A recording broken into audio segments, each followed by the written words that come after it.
Hello there, everybody, and welcome to session. Hello there, everybody, and welcome to session. Hello there, everybody, from another place, and there we go. Welcome to session 18. 18. Yes, welcome to session 18 of Dragon Age Secrets. I am, of course, your DM of Doom. Not your DM of Doom. No, this is what happens when I try to do too many things at once.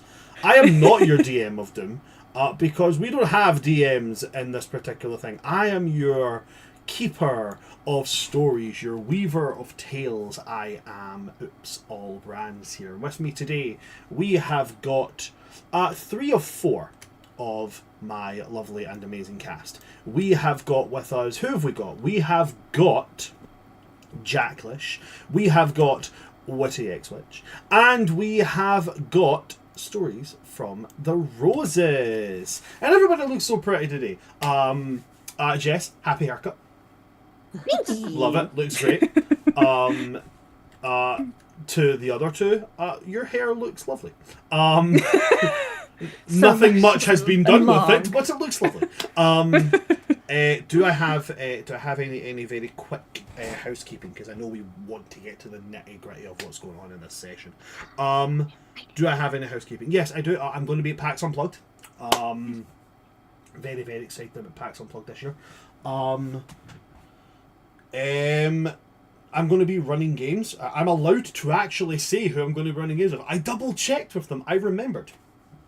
I am going to be there with an amazing company called Amorai, who are attached to another great and amazing company called Project Hedron. Project Hedron is a virtual tabletop for all indie games. You will still find your favourite games like Dragon Age and such on there, but this virtual tabletop is aimed towards indie games being able to be tailor-made to indie games with like different and unique systems. I'm very, very honoured to be there and running games with them. I will be running some pretty phenomenal TTRPGs. I'm not running any D&D at PAX Unplugged. I'm running all indie TTRPGs. So if you want to come and learn a new system, come along, look for us, book sessions. It's going to go great. I'll also be walking around with a lovely cool tank top that I'm going to get, which is going to say, hey, ask me about World Tree Quests. So if you want to know about World Tree Quests, you should come and talk to me.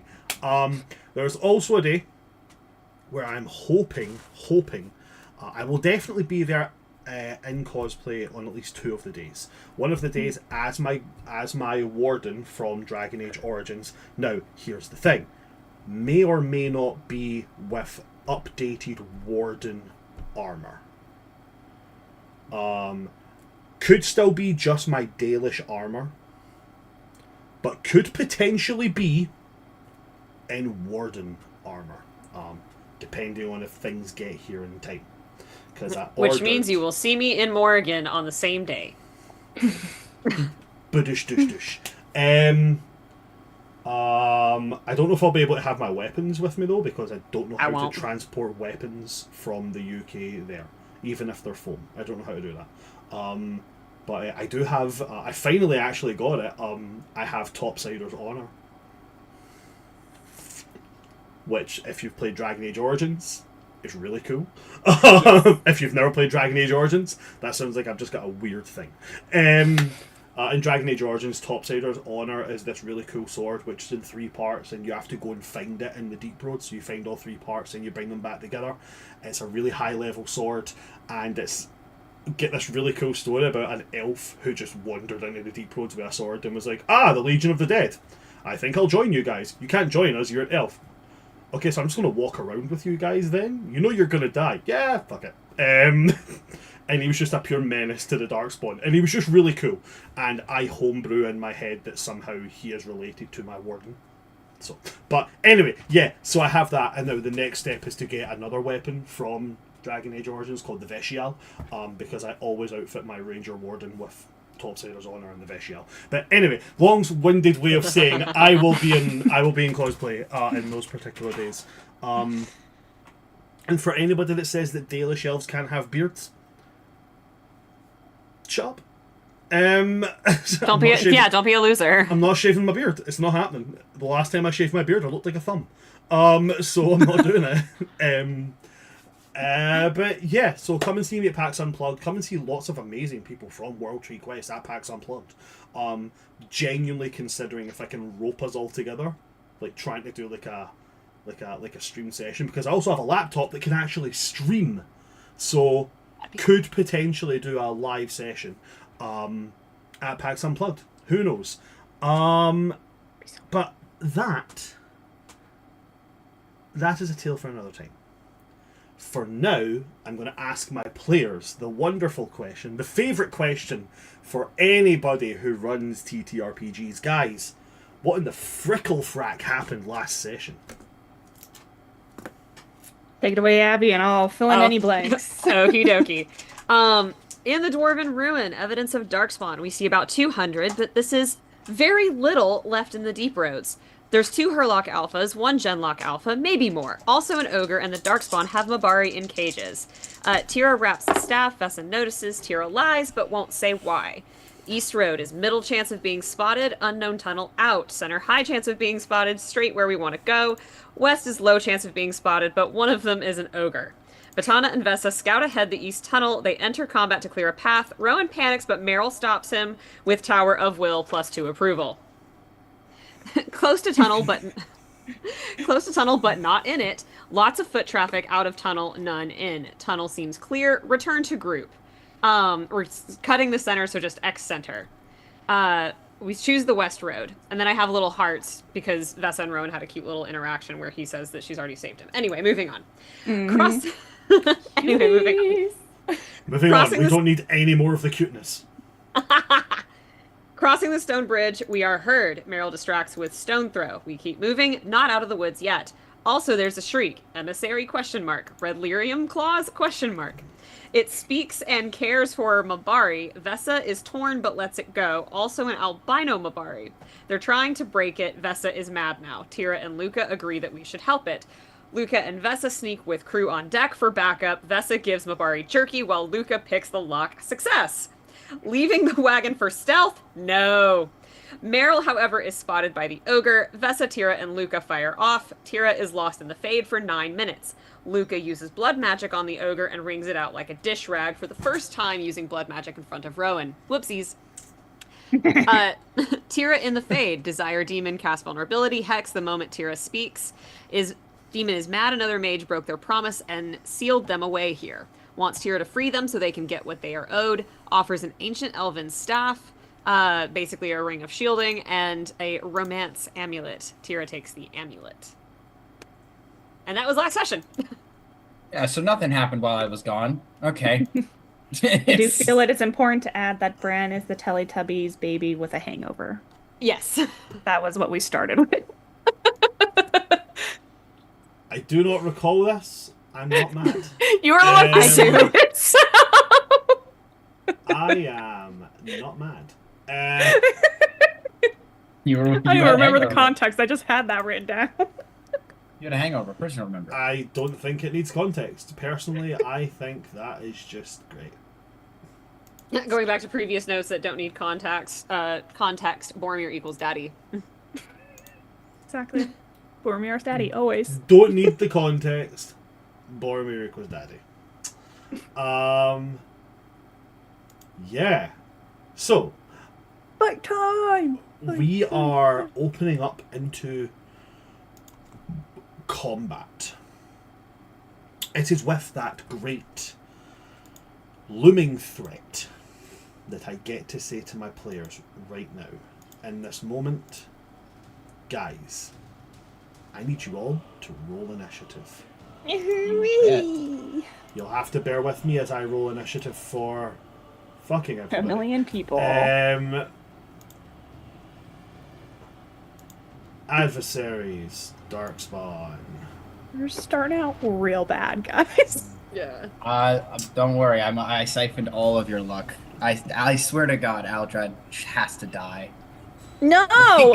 Aldrad is not allowed to die, so... Aldrad and Luke are the only two that Meryl thinks likes her. Or we'll at least tolerate her. Meryl, I think this person likes me. Literally a day and a half ago. Put your faith in me, if nothing else. Like that? I love Meryl. I love this Mel one. has an unhealthy brain, okay? Oh, you don't say. Guys, I rolled 2 2s and a 1. Math.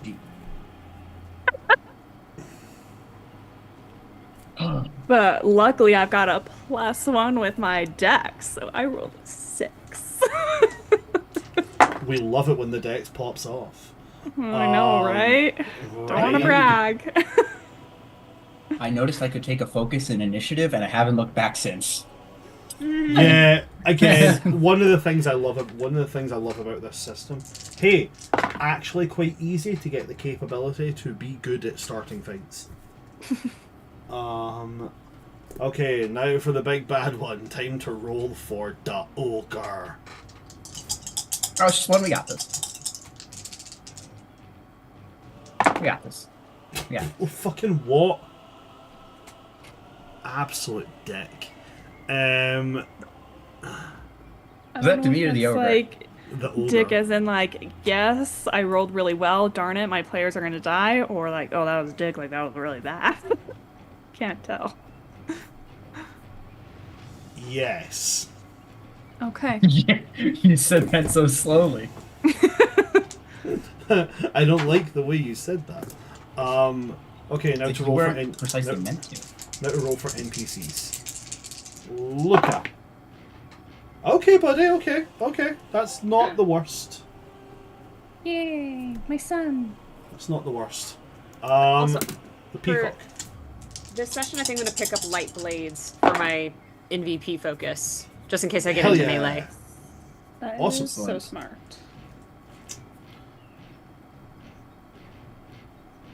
Peacock did a thing. Yay, Okay, peacock. that would be cool. I love when math is easy. We do like when math is easy. That is...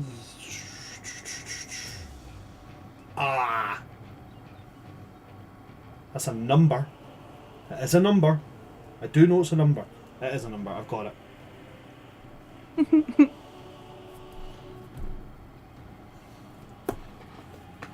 Okay. To Sir Rowan. Who's got not bad dexterity. That's a nose. Even in the midst of battle. 5 plus 1 is 6, 6 plus 4 is 10, 10 plus 3 is 13. Vatash? Not Vatash, Tashath. I always get that wrong. No, good. I named this dude accidentally. Fuck. We love it though. His name is Calm. Fuck, okay. His name is Calm, and he's gonna juice box an ogre. We love it. Calmly. Tashath and Going calmly, just. Vitana gets the... Yep. Vitana got the spicy initiative.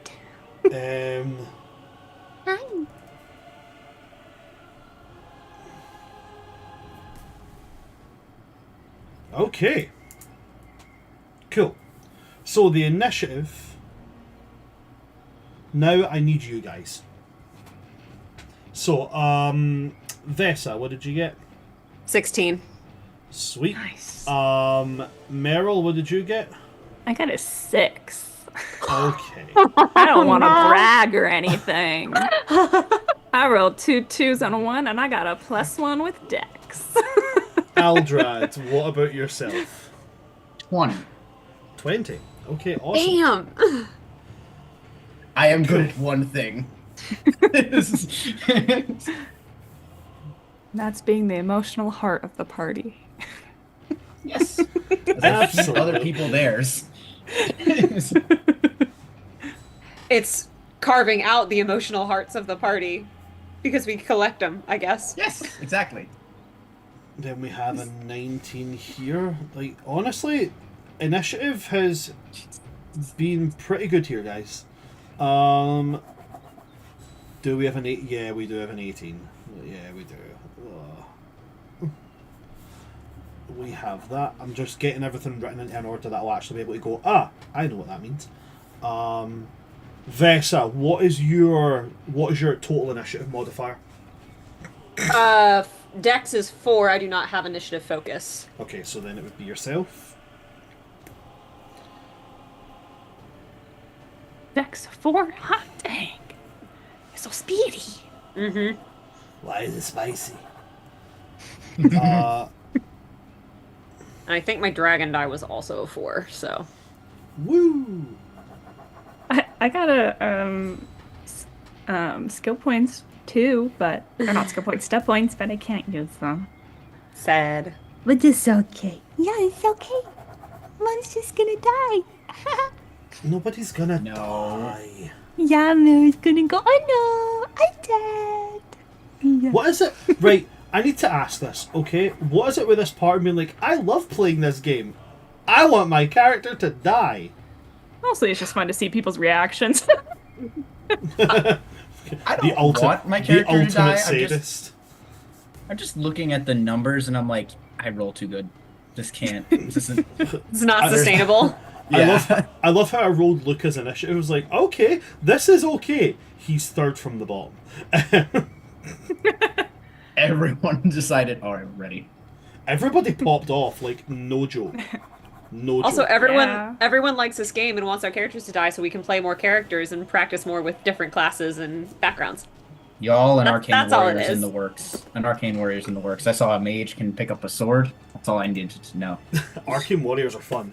But with that, we are going to go to first round of combat. So, as a reminder, most of you are fairly close to this ogre. Within maybe I'd say 10 yards of this ogre, spaced out from back of the caravan to the furthest away. Furthest away person in the caravan is probably 10 yards away from the ogre. Okay? From the hurlocks that this ogre has just lumbered away from, and well, fuck you. From the hurlocks, people are maybe a bit further. You know, you're probably talking about, the 35-yard mark. 35 yard? Nah, that'd probably closer to the 30-yard mark. Okay? Probably talking about 90 feet away from them.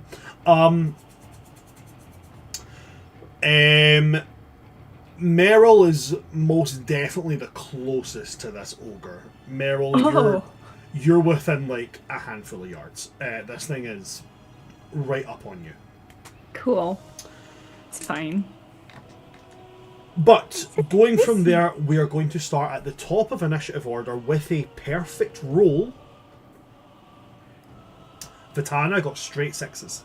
Let's go, Vitana. Go, Vitana! Slay Queen. Rule the world! So, Vitana is going to move into this ogre. And she's going to, rapier and main ghost shout. She is going to go for the stab. She is going to try and do a backstab. On that on the initial attack.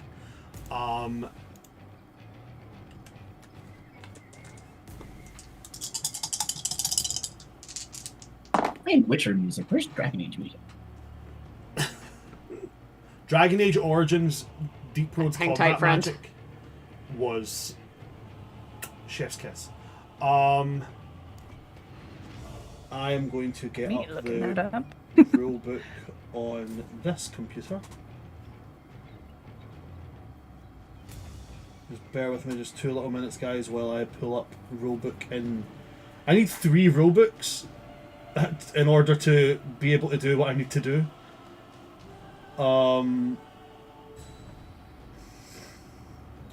So just bear with me. Campaign assets. Cash and prizes. Cash and prizes? Surprises. Cash What? and prizes? What? Cash and prizes. Cash and prizes. Cash and prizes? Cash and prizes? I like how we were all like, What do you want? What do you want? What the heck? What was that sword brand so, we were talking about earlier? So the people that are saying it are not the people that are in the spot. But all of us said it. Did Abby say it? Yeah, she was the one who started it. Okay, cool. Cash and prizes. I don't know how that happened. I don't know what happened there. Zoom kicked me out again and brought me back in immediately. All right, for okay, cool. whatever freaking reason. For whatever reason, right? Like, yeah, pop off. Yeah, cool. No worries. Cool. Cash and prizes. I'll cash and prizes you guys if you survive this. Yes. Right. So, never mind. I'll do it on. This Deep Roads music, man. I told Goes Deep hard. Roads music goes hard.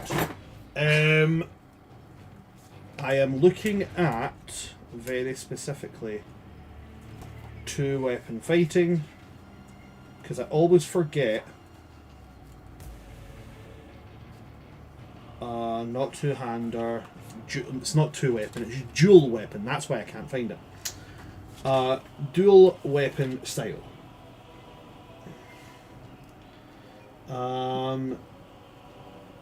If you take the activate action, which I said that everybody who had an activate action did take their activate action, so that is fine.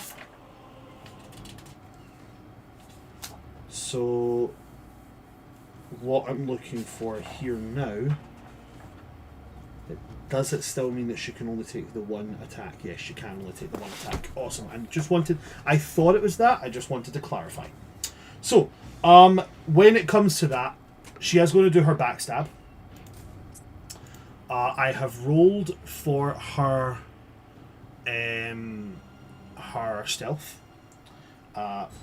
It's not great, but ogres aren't notorious for their perceptive capabilities. So you never know. Perception seeing is going to be, and we're aiming to beat a dirty 20. Damn. That's bad. It's not quite what she could get with stealth. She's very, very stealthy. Ogre fails either way, so the backstab is going to go off. As a reminder for the backstab, they get a +2 to the attack, and it inflicts an extra d6 of damage,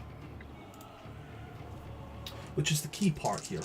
So now we're rolling her attack with a total of +8. And nearly another perfect roll, with 2 6s and a 5. And one of the 6s is on that dragon die, so we do have 6 stunt points available. It is going to be a successful attack. I'm just gonna end this whole fight before it even begins. So I think the simplest thing to do is we're just going to...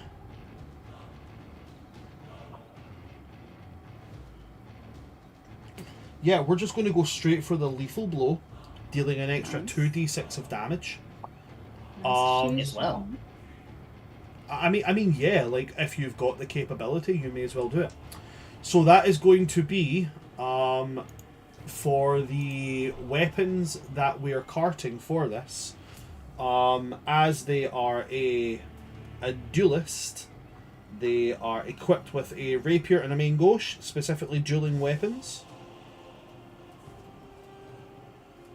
Once I find those weapons. Animals, mounts and vehicles, tools, weapons, here we go. Main gauche 1d6 plus 1, rapier 1d6 plus 3. So we have 1d6 on the rapier, and then we have 1d6 for the backstab, and then we have an additional 2d6 damage. So we got 4d6 plus, for the rapier, 4d6 plus 3, but we're also adding our strength to that, which is not an ideal amount, but it's an addition anyway. So we have a total of 4d6 plus 5.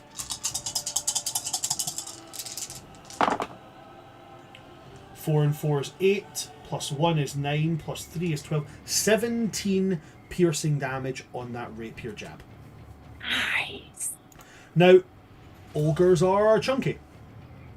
Yes. Dems be big boys.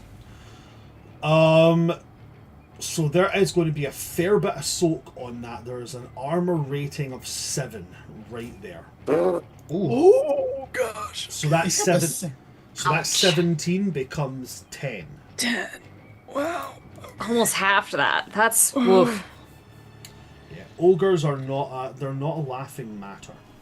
It has the same armor I have. Like, wow. And it's not wearing any armor. No, it's not. It's just raw That's just muscle. it. That is all Vitana can do. That is what she's got. Therefore, it's going to go to the peacock. The peacock is going to. The peacock's going to do a fun thing. Peacock's going to do a thing. They're going to do a bardy thing. Ooh. Bardy. Bardy thing. Bard thing's coming. With the peacock being a bard, bards in Dragon Age do not fit your kind of standard idea of bards within TTRPGs and such. They fit more of a buffing role. Yeah. So, with that in mind, they are going to use their Song of Valor.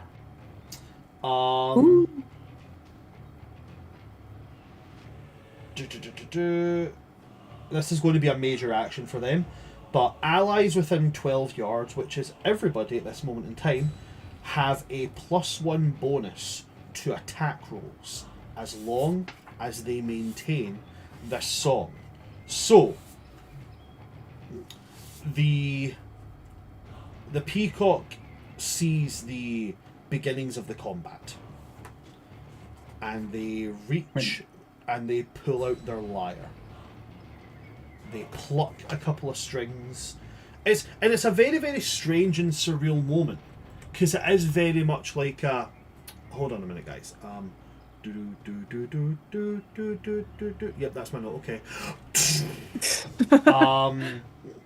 And as they strike this chord, all of you suddenly gain a. Oh, okay. You know, like when you're at a gig and they start that opening riff to your favorite song, and you get that wee kind of. Oh, okay. Yeah, you get that kind of little hard buzz. now. And they start to sing this song, and it's. I will give you one thing on this actually, because I believe that they would go into kind of like a, immediately what is comfortable space. They do not sing in the trade tongue. They immediately go to singing in Orlesian. I grew up there. French. Think of a French song, Jack.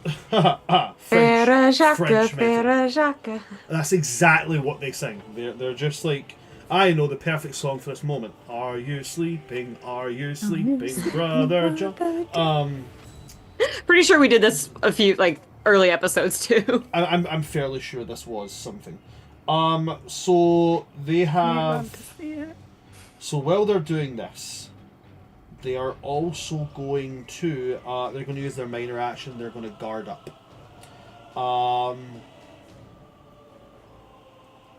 And they're going to guard up for a +2. Guard up basically means they use their minor action. They can choose to get a +1 or a +2 to their defense until the end of this round of combat.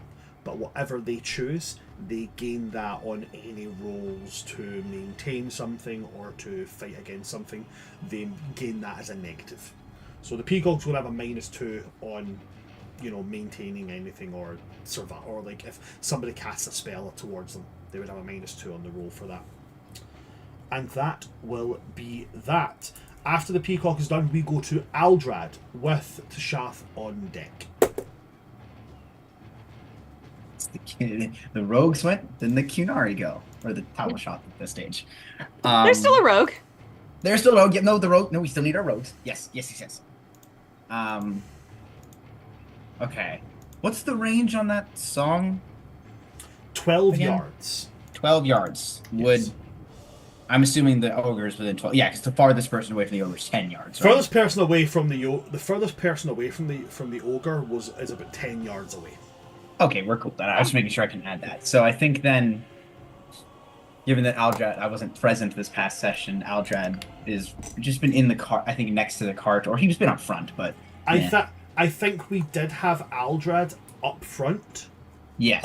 Because Rowan was staying next to the cart.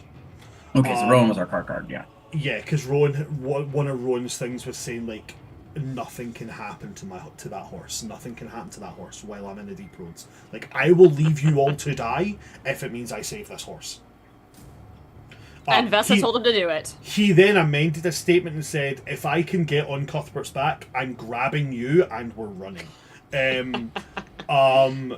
Because, you know, the man's a simp. And I love me a simp. You can't have a himbo who's not a simp. It can't operate. So yeah, I think this is one of those rare moments where we did have Aldrad. Yeah, we did, because Aldrad was up front with Luca. Before you guys did the split. So yeah, Aldrad would probably be the furthest away in the kind of group joining. I know Vesa and Luca are probably a bit further away, but they broke away from the group to go and do a thing. So there's also that is all good, because 12 yards, if I'm the farthest away, then 12 yards of move is plenty enough to get me up to the ogre. But I think Luca hemorrhaged this guy, correct? Twice? This ogre has blood leaking from its mouth, its nostrils, its ears, its eyes, and very much leaning into the dark fantasy, even beneath its loincloth, you can see blood running down its legs. Because hemorrhage does state you force blood from all orifices. Ugh. Fun times. So he's having a great time. This does not smell remotely pleasant. Smell remotely pleasant. Oh, lovely. All right. I think then he's going to, as Vitana rushes forward and the Peacock starts his song, I think Aldrad places a hand on like Luca's shoulder with like very quiet, "Well done." And with that, he is full bore, like a sprint, fully in armor with the very light sword he kind of has in like. Initially, he's still getting used to it being so light, so he has it running as if he's got two hands on it, but then he's like, wait, I can keep moving faster. So he like almost lets it lean behind him since it's lighter than it should be. Okay. And he's able to fully run up to this thing. And I'm going to just say it. I'm going to just go for an all-out attack as he is going for a full, using the momentum of 10 yards. He's jumping at this thing. Okay. Alrighty. So, using an all-out attack, you are using your movement, which, to remind everybody, using your movement in Dragon Age is a minor action. You get right up to this thing, and you heft up this blade, swinging with everything you got. You've got a +1 to your damage on this attack. As a reminder, you've also got a +1 to your attack. So roll to hit the ogre. That seems great. And it's a it's +1 from the Peacock song. Yeah. Yes, +1 from the Peacock song. Yes. 21. With 3 stunt points. 21 and 3 stunt points. That is what we like to hear. A 21 will hit the ogre. All right. There's 2 Vesas. Cash and prizes. That doesn't count. There's 2. She shadow clone jutsu somehow. That does not count. What? That doesn't count. That still only counts as 1.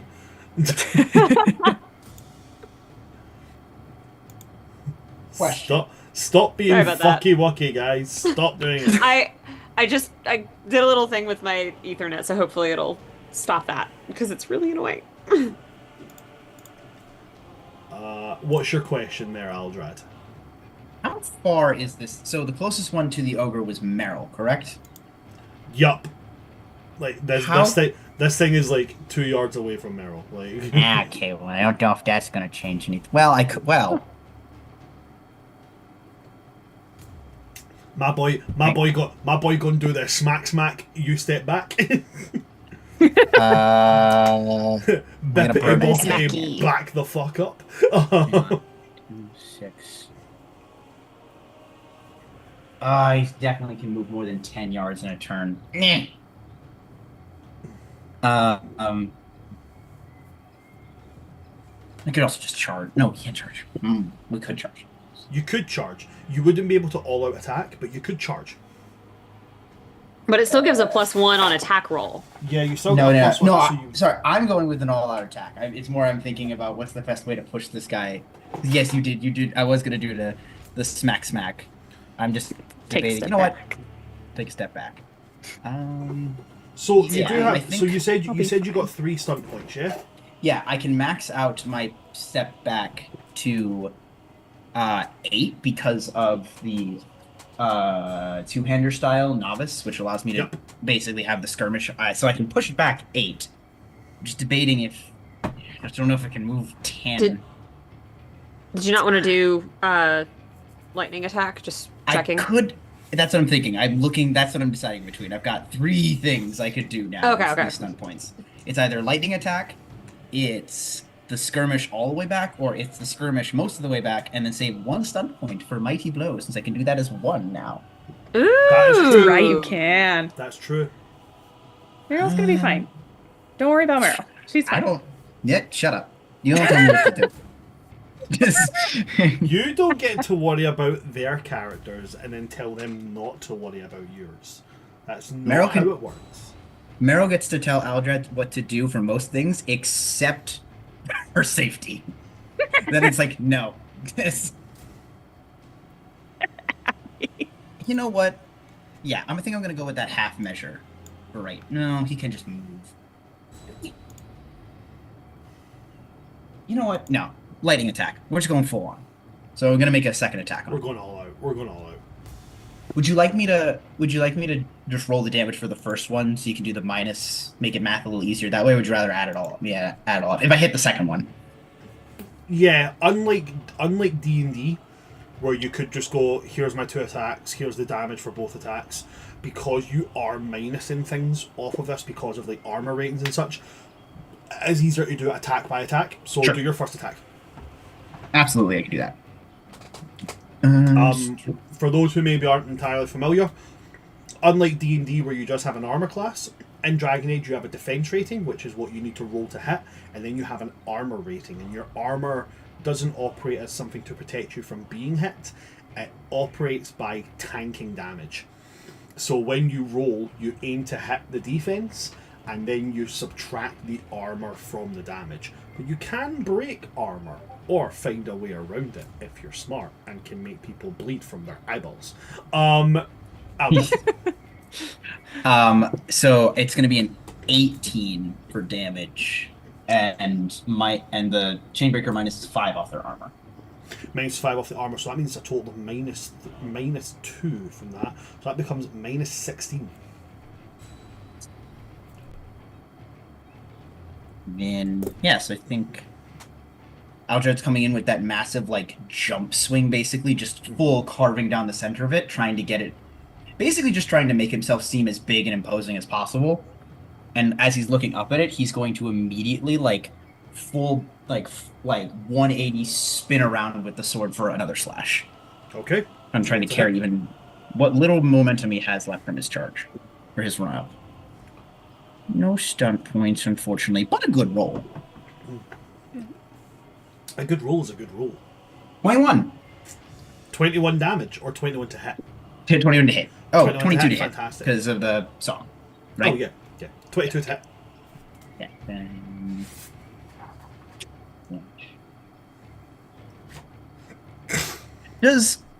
Wait, I need to read something. Does the all-out attack only apply to 1? All-out attack. I was just at the actions a moment ago. Major actions. Ability test, narrative time. All-out attack. You attack one adjacent enemy in hand-to-hand combat, throwing the full weight of your strength behind the attack, even though your ability to react to counter-attacks will suffer. So yes, it does only apply to that attack. Yeah. You cannot all-out attack on your lightning attack. Actually, I just realized I couldn't, even if I could get stun points, I can't because of lightning attack. Lightning attack doesn't let you get stun points. Yeah, you can't collect stun points on secondary attacks. Because that would be busted. Yeah, that would be really fucking cracked. So that's gonna be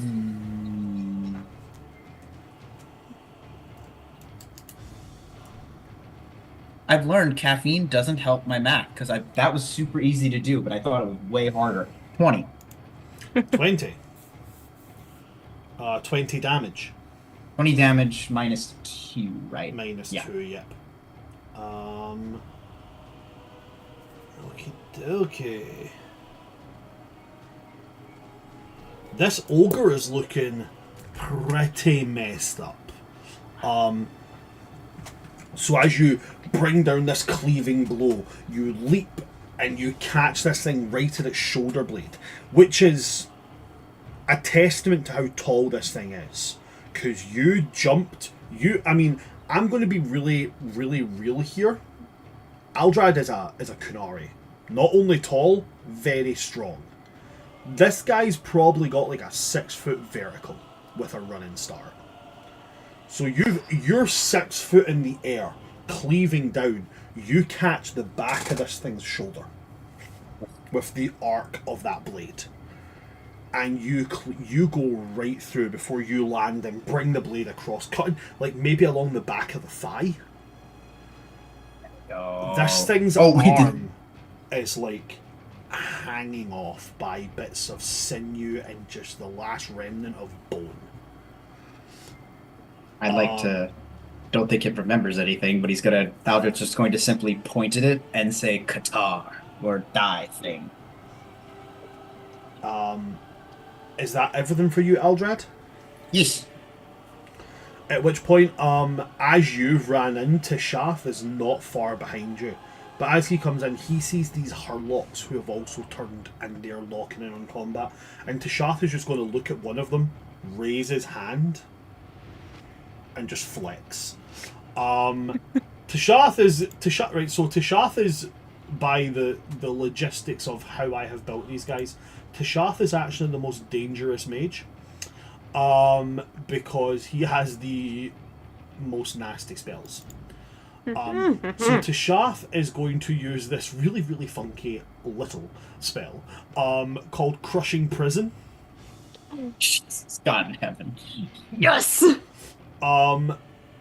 So essentially what it does, he does this, and what you guys seen him do to that thing, he's going to do that to one of the Hurlocks. Now, in order to do that, he is going to have to roll. Target number for this spell is 17. This guy has the Spirit Focus, which is good because this is a Spirit spell. So he's got a +2 on that. So I can learn that spell. Oh, yeah. Oh, wait, actually, I don't know. That might be a Force spell. I don't know. I'll figure that out for you. I was gonna say, I think it's Force because I've gone through and I did like a lot of research on this and I don't think I get that one till I get the That is not the right dice. Force specialization. Okay, so we have a 5 and a 6, It's which spirit. is 11. Oh, it is 11, spirit. 11 plus 3 is 14. 14 plus 5 is 19. 19 plus 2, because of the focus, is 21. Tishath easily expresses this spell. Now, it comes to the Hurlock. He's going to cast this on Hurlock number 1. So Hurlock number 1 is going to have to make a... I believe that roll is a Constitution Stamina against his spell power. And his spell power is nasty. Just gnarly. Tishath is spending 15 mana points on that. How many? 15. 15. Yep. So to be specific on how this spell works, let me tell you how this spell works. So 10. So the focus for this is going to be a total of 17. So it has to be a 17 with its Constitution Stamina roll. So let's just do that one first. Normal Hurlock. Where are you? There you are. So they do have the focus in Constitution Stamina, so it's getting a +5 to this. 4 and 2 is 6. 6 plus 1 is 7. 7 plus 5 is 12. So it's not going to work. So it is going to come under the effects of the spell. Now, how Crushing Prison works. I'm glad you asked.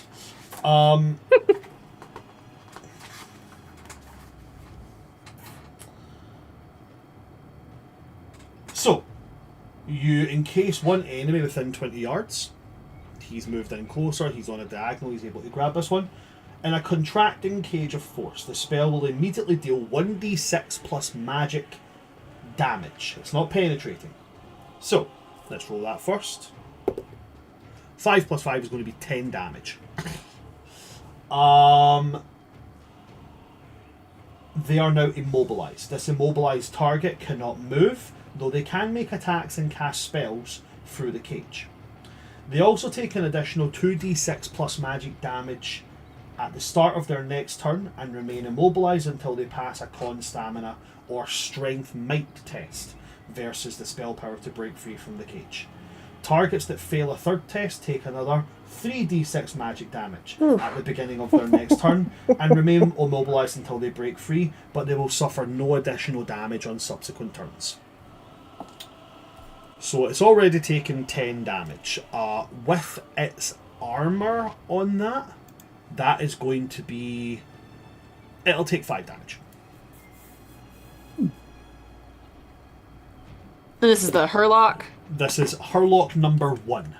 Okay. So as he gets to them, that he kind of watches you run ahead, kind of looks between them, he curses in Kunlat and then reaches out his hand, and it's very simply a reach out, lock eyes with this Herlock, and then just flexes the hand. And as he does it, you see this Herlock mid-stride just kind of like clench up. And as it does it, you hear the kind of, not like the break of bones, but that kind of like that. You know, like when wood hasn't snapped, but the stick is cracked. Thinking of bones. You hear that, and you hear that kind of like creasing of bent armor. And there's like, you know, bits of like, it kind of like, and this black ichor comes out of its mouth as he just starts to do what he did before. And he's going to start compacting this thing. That's Tashath. Hydro pressing this thing. That's his turn. Slowly turning the crank. Now we get to the part that nobody likes. The ogre's turn? Yay. So this ogre is going to...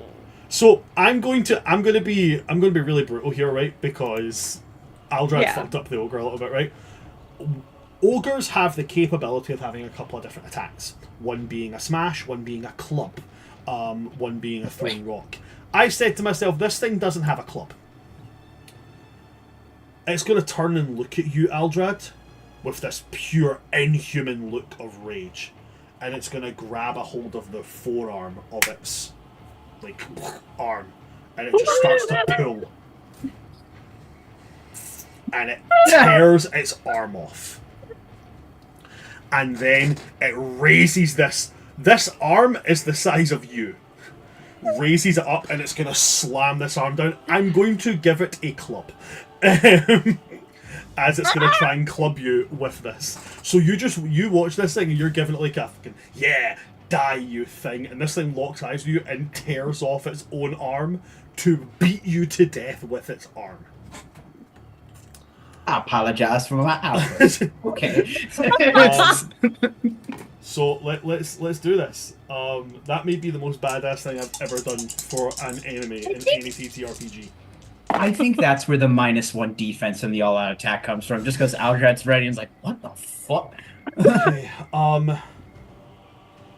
okay, cool. So what stunts does this thing use? Because it got stunt points. Oh boy. Oh no. Oh, Well, I'm glad I have 68 HP. I'm sure glad I've got healing ready. Yeah. Fine. you know what? That first one that's there No, you don't. makes You don't get to tell perfect me that you're sense. fine. If I don't get to tell you that I'm fine. So it has a Get him. total of 3 stunt points. First off, let's see if it actually does manage to hit. So that is going to be pardon me. It's going to be 5 and 5, in 3. 13 plus 9 for a total of 22. Yeah, that'll hit. 9? What's its strength? Its strength is, funnily enough, 9. Okay, Oh cool. my god! It doesn't have a focus and severed arms as a weapon? It doesn't, no. It does, however, have a focus in fuck you. No, it doesn't, no. So it doesn't actually add a focus onto this. Yeah. It still hits. Although it would be cool to give it like a focus and improvise weapons, but that would be a bit of a dick move. Here's my plus 11. That's what you're basically saying. Like, it does have a plus 11 to smash. Do you know who else has got a plus 11 to smash? Rowan. Sorry, that was low-hanging fruit. I can't find the combat stunt points. I know the stunt, so it has enough to use the first stunt point that's on its favourite stunt points list. So it is going to be using the crush. oh, fucking what? Oh, that's stunned. Please don't crush him. Found it. It's not nice. Oh, okay. There's a reason it's not in there. It's an advanced.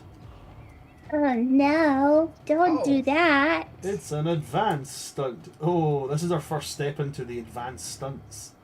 Oh no. I don't even know if I know what those are. Yeah, I actually don't.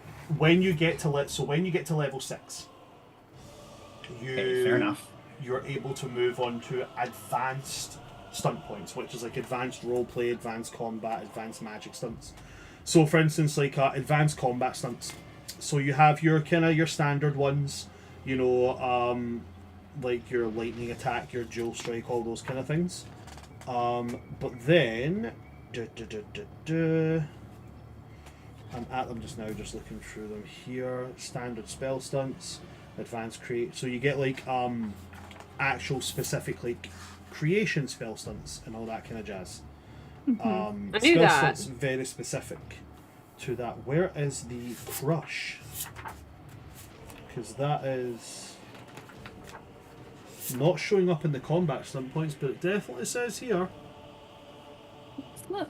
It's definitely. I think hold on. It's an ogre specific. That's why. Yeah, I was just about to say that. It's an ogre specific. Never mind. So- It's got a specific stun point it can do, but it can't do it because it used a club and not a smash attack.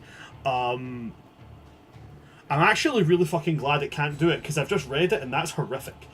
That is horrible. Essentially, it just smashes you, and then it picks you up and just starts to squeeze you. Like, oh, great. It just King Kalen's you. That is horrific. Yeah, I was about to say Rip King Kalen. Fuck, Rip Oh, is that King how he Kalen. goes? Oh, you know, he's such a lovely guy talking to him. Yeah, you know? right, so Dragon Age Origins, one of the things that I'm saying as to why we don't need a remaster for graphics is because watching King Kalen die would be horrific with updated graphics.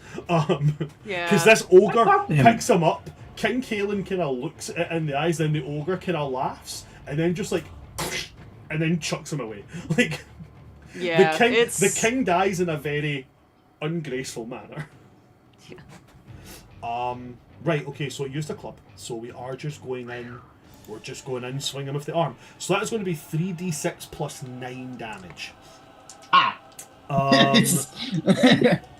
Wait, hold on. It's still got stun points, so it could lethal blow. Oh, it has that many stun points. Okay. It had Go 3 for stun it. points. It got 3 stun points. It could lethal blow.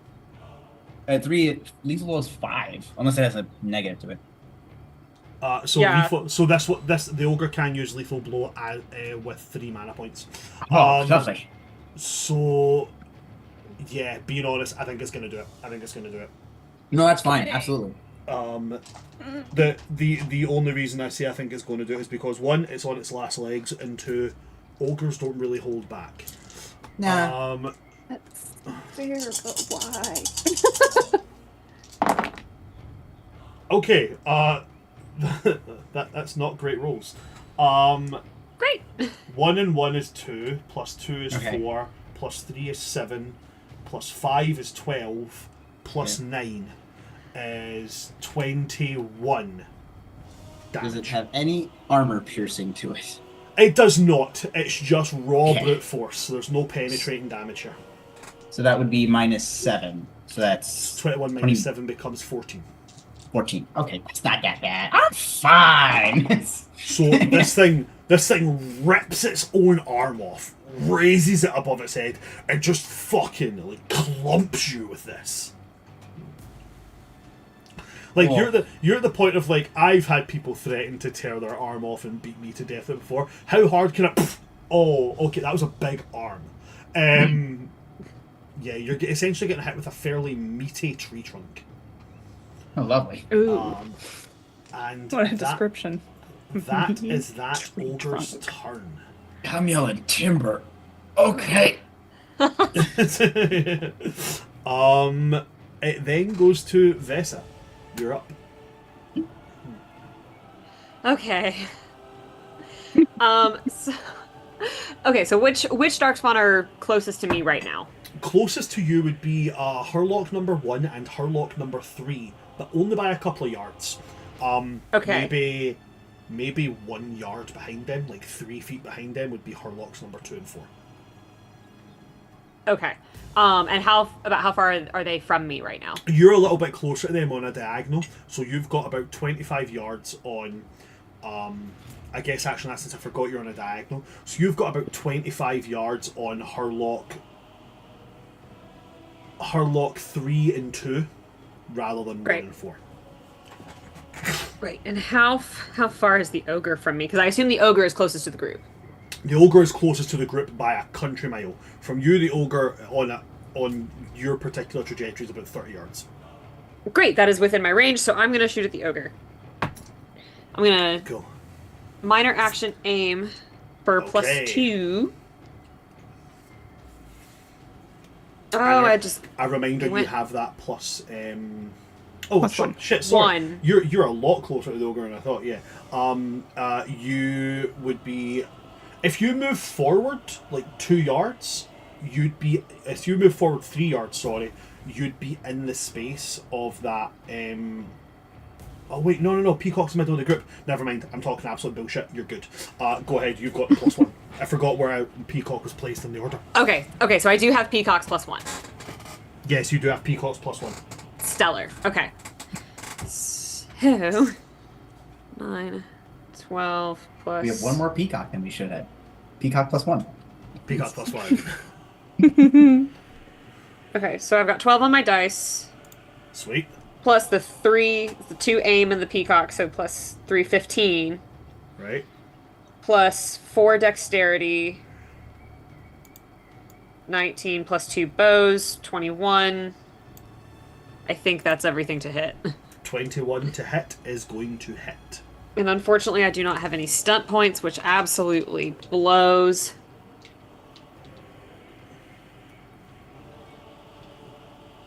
Okay. 8 damage. Okay, so that 8 becomes 1 on the ogre. Hey, at least it was 1. Listen, it could have It been all none. counts. It could have been none. All right, and I'm going to. I don't have another minor action, but I do have a. I did take the archery talent that lets me free action reload. So next time I'll do aim again. Awesome. So after you, it goes to the Hurlock. This is the one that's immobilized. So it can't do anything, because it can only melee attack or cast spells. And nobody's in range to do it, and it can't cast spells, so it can't do anything. So it has to make either a Constitution Stamina or a Strength Might. Now, Hurlocks have good strength. Their strength is higher than their Constitution, but they do not have Might. So it's going to go for the Constitution Stamina. And again, as a reminder, we're looking for 17 here. So we need to roll a minimum of 14 in order to beat that. Which we don't do, which means he takes 2d6 plus 5 magic damage. This guy's just getting clamped.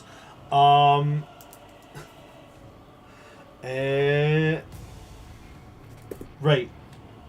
You see this creature like, and then after like, you know, a couple of seconds of struggling, it just kind of like as. And this time you actually see the physical effects. This time you hear a break, and you see like its hips go one way, its shoulders go another. As it's less of a knit this time and more of a. Like if you've ever seen Saw, it's the nope. It's the guy between the two walls, and it kind of like jars both ways. Yeah, it's not looking good. It's not looking good. This thing is like getting quite messed up from this. But that's all it can do. It's then going to move on to Rhiannon. Now, Rhiannon has taken her activate action, which means that she's using her magic in place of her strength for her weapon attacks and such. Now, what this also means as well is that if she was to cast any spells, she has to use an additional 2 mana points when casting those spells. But she ain't going to do that. She's going to use her minor action to move, and she's going to move towards these Hurlocks. She cannot get into combat range with them, unfortunately. Wait, actually, she can. So Rhianna's going to move blindingly quick for somebody that is wearing the armor that she is. Because as a reminder, she's wearing light plate. And she's got no penalty to that because of, you know, Arcane Warrior. So as she moves, she's also dragging a 2-handed sword behind her with one hand. She is going to use her minor action to move her movement, and then she's going to use her action to charge. And how this happens is she moves her half of her movement speed and makes an attack immediately with that. Now, the attack that she makes immediately on that, I do believe gets a +1 to the attack roll. I can't remember if it gets anything else, but I know it definitely gets a +1 on the attack roll. It's just the +1. Just the +1. What is the detriment that comes from that? Does it have a detriment? No, one of them happens. Doesn't have a detriment. Oh no, it's All Out that has a detriment. Yeah. So yeah, she's going to get a +1 on that attack, and she's going to cleave with that big 2-handed sword right down on Hurlock number 3. So get ready to get 3d6 + 7 for the attack roll. So that is going to be a 5 and a 5. We have stunt points. That's, which one of those? Oh, I didn't roll. I'm going to be, because I made the mistake, I'll take the 2 stunt points rather than the 5, because I don't know which one of those may be the dragon die. I roll with 3 dice that look the same. So 3d6 + 7, that's a 5, a 5, and a 2. So that is a total of 12 + 7 is 19. Definitely enough for a Hurlock. With the 2 stunt points, I think I will have her. Yeah, I think honestly, what would be really badass on this one is I think that she's going to do. Is it skirmish that knocks them back 5 yards?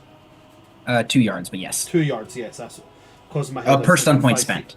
Yeah, so I think she's just going to pop two stun points into that, and as she charges in and attacks us, she cleaves down, but as she cleaves down, she puts her hand on the actual blade itself, and then blade bites in and pushes back.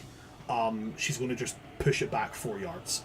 So the damage on that is going to be 3d6 + 6. Because she's a beast. 4 and 4 and 4 is 12 + 6 is 18 damage. This Hurlock is going to soak. How much from that? This Hurlock is soaking 5 from that. So that becomes 13 damage. And as She moves in, cleaves down, shoves it back, and as this Hurlock staggers back, she just kind of swings the sword, points it out with both hands in a very medieval knight ready stance, and it's just like, and where are you going? Following Rhiannon, it's going to go straight to Hurlock number 3, and this thing is going to come in hard on her. It's going to and then run forward and cleave forward with this really nasty looking two-handed sword. That is stunt points there, so that's going to be 4 stunt points on that. 4 and 3 is 7, plus 4 is 11, plus 6 is 17. 17 against Rhiannon's defense of 14. So it is going to hit her. And it's going to use some stunt points on that. The stunt points that this creature, its favourite stunts are Jewel Strike and Mighty Blow. Does it have enough for Mighty Blow? It does have enough for Mighty Blow. So it is going to pop the Mighty Blow. It also says that it uses the Jewel Strike. Does it have enough for Jewel Strike? It does not have enough for Jewel Strike. So, therefore, it's just going to use Mighty Blow. So it's going to get 3d6. Plus an additional 1d6 for the Mighty Blow, plus 4. 6 and 4 is 10, plus 3 is 13, plus 3 is 16, plus 4 is 20. 20 minus 8 for the light plate armour is 12 damage. Rhiannon takes 12. As this thing, minor actions, gives this roar, runs in, swings the sword up, brings it down. Rhiannon catches with the blade, but is caught off guard by the might of it, and kind of comes down, so it kind of comes in and catches the edge of the plate and bites into her collarbone. A fairly significant amount of damage. There's like a yell as the blade hits bone. That's Hurlock number 3, at which point we're going to come into Sir Rowan. And Sir Rowan is going to... he's right next to the ogre.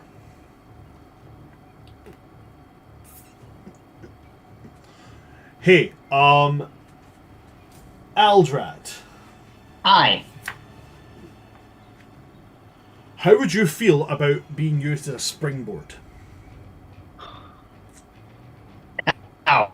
Oh, fuck yeah. Are you kidding? Doesn't require anything on your part. It just it you know, I want to ask before I have NPCs run and vault off you. I mean, I have an idea of what he could do if you wanted to tag team it.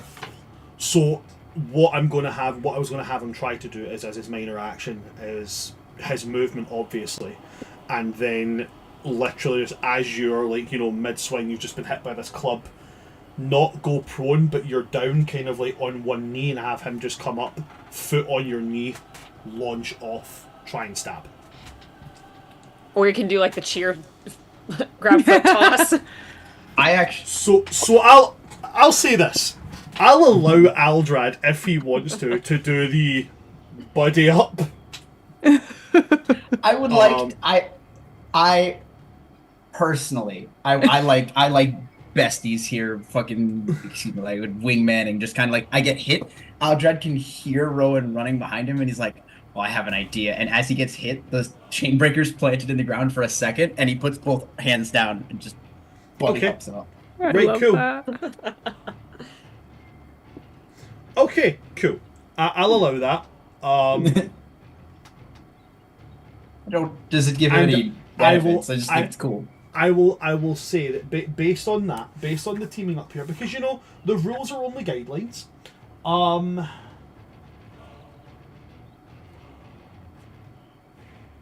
Yeah, fuck it. He's gonna treat this is going to be treated. This would be a point. He's gonna all out attack on this. Come on. He's gonna all out attack on this. So as he runs, he sees you go down, and he yells. As he's running, he goes, "Aldrad, I could use a boost!" And you turn round, hands there, and as he puts his hands in, you throw, and he's gonna go up, right up in the air, See if he doesn't hit this ogre. This is going to be really fucking embarrassing. You got this, buddy. Okay. That's cocked. Okay, cool. That's better. Oh, okay. So a 4 and a 2 is 6. 6 and 6. There we go. Is 12. Oh, great. Now's where this stops working. Oh no. No, it's +2 because I assume he has a focus in his sword. He does indeed. So that is a total of +8. Okay, so it's a dirty 20. I don't know why I said dirty 20. We don't have nat 20s in this game. I can just say 20. So that's a 20 in total. Hell yeah. 20 is enough to hit the ogre. Now, Aldrad has the potential here. Not Aldrad, sorry. Rowan has the potential here, depending on what he rolls, could kill the ogre. How do we feel about NPCs landing kills on enemies? Just kill them. Just kill them. Okay, cool. I have no qualms with it. When it comes to boss fights, I always have the kind of players will usually be the ones that if the NPC takes them down to it, I'll put them down to 1, and then we go to the player and let them do that. But when it comes to other fights, especially things like an ogre, I know some people like the kill within Dragon Age because of the specific kill animation in Dragon Age Origins. But for those of you that have never played Dragon Age Origins, this is how the kill animation goes. If he rolls, you'll get a brief insight to that. So that's 2d6 plus 7. Okay, so that's a 6 and a 9. 6 and a 2, sorry, for a total of 8 plus 7, which is a total of 15. The ogre had 13 hit points. So, here's what happens. As he launches, this ogre raises this arm again to swing down onto Aldrad as Rowan crashes into this thing. Blade and shield. And he kind of smacks it in the chest with the shield. With Aldrad's additional force, he knocks this thing onto its back. He gets up while standing on its chest, throws the shield on the ground, takes the sword, lifts it up and just bang right in the face and twists. That's my baby. And the ogre is out of commission. You do still have 4 Hurlocks on the field, guys. Yeah. Maybe allowed to say Aldrad does, as he tosses him and kills him, Aldrad just does like toss into pose. Yeah, like Aldrad sticks the landing. I was gonna say stick it. Rowan sticks the landing. Grimdark. Okay, so that was Rowan. That is his entire turn. For those people that have never played Dragon Age before, TTRPG or games otherwise, they've come at this and just been like, "Whoa, this is not the D&D I'm used to seeing." Like, no, we can do fun shit. It's now going to go into Hurlock number 4. Hurlock number 4 is going to use their movement. They're going to move forward, and then they're going to charge. They're going to aim for Peacock because they can see him playing music and they don't like that. Oh, that's nasty. 4 and 6 is 10, plus 5 is 15, plus... What do they get for that stupid two-handed sword? Plus 5, wasn't it? It was plus 6. So that's more than enough to hit the Peacock. And then we're gonna roll that damage. 3d6 plus 4. Oh, okay. That's 10 plus 4 is 14 plus 4 is 18 damage. The Peacock has an armor of 4. So that's 14 damage it goes through. Peacock did not like that. Did not like that one bit. Understandably so. He gets hit and he kind of reels back, giving a very Orlesian yelp.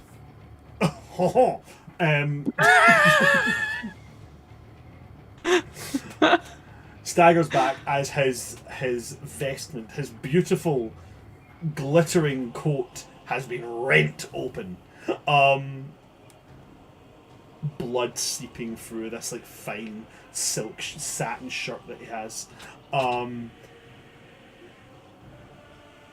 Does he? He doesn't think he has to roll to maintain that song being played. Nope, nothing here about rolling to maintain that. Okay. But he did not. He didn't take too kindly to that. That was not pleasant for him. That's Harlock number 4. It's going to come now to Luca. Luca's going to turn his attention on the rest of the. Since the ogre has been defeated, Luca's going to turn his attention to the rest of these Harlocks. Now.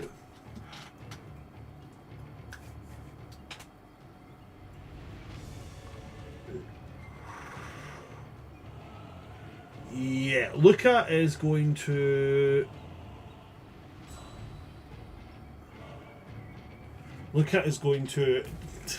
yeah, he's going to fireball. He's going to use Flame Blast. So, I believe Flame Blast is the conical one. I believe. I may be wrong on that one, but I think it is. I'm just going to double check that just now. Yep, so that's a conical one. So he's going to move his movement forward. Let's move your grimoire up there, Luca. That would be smart. So he's going to move 14 yards forward. And then the Flame Blast is 8 yards long and 2 yards wide. So 14 plus 8 is 22, meaning that he can get those Harlocks. So as he moves forward, he puts both his hands out like this.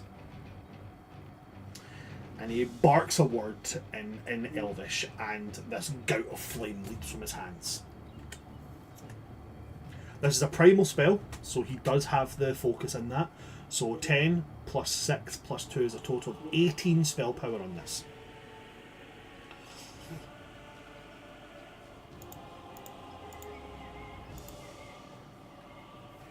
But he does have to make the target number first, so let's see if he can get that 12. 4 and 3 is 7. 7 plus 3 is 10. 10 plus 8 is 18. He is able to cast the spell.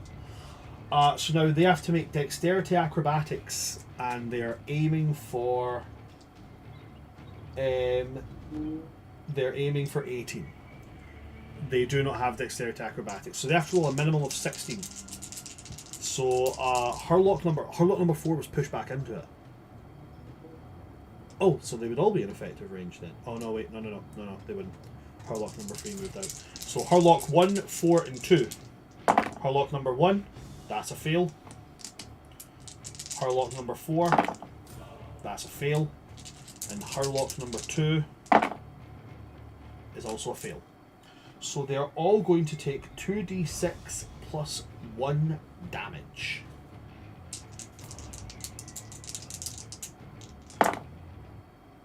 Six and 3 is 9, plus 1 is 10, and they will all subtract that. So they'll all take 5 damage from that.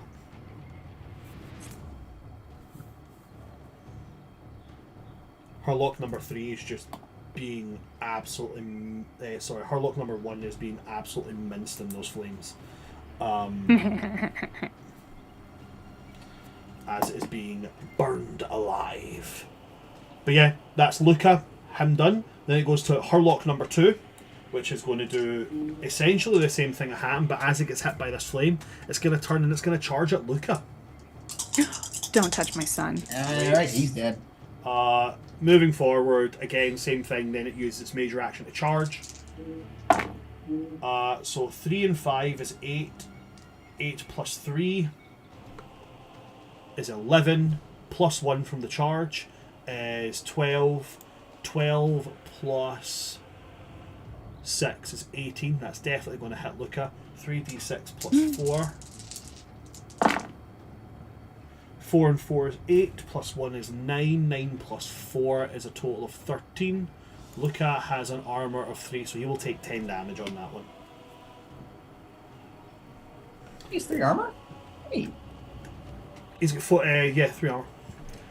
So this thing moves forward with a two-handed sword and cleaves at him sideways, carving across his chest as Lucas staggers back. But as the blood comes out, you watch it just right back in. Because he does have blood magic mode activated. And finally we reach Meryl. Me! Let's go! Meryl, what would you like to do?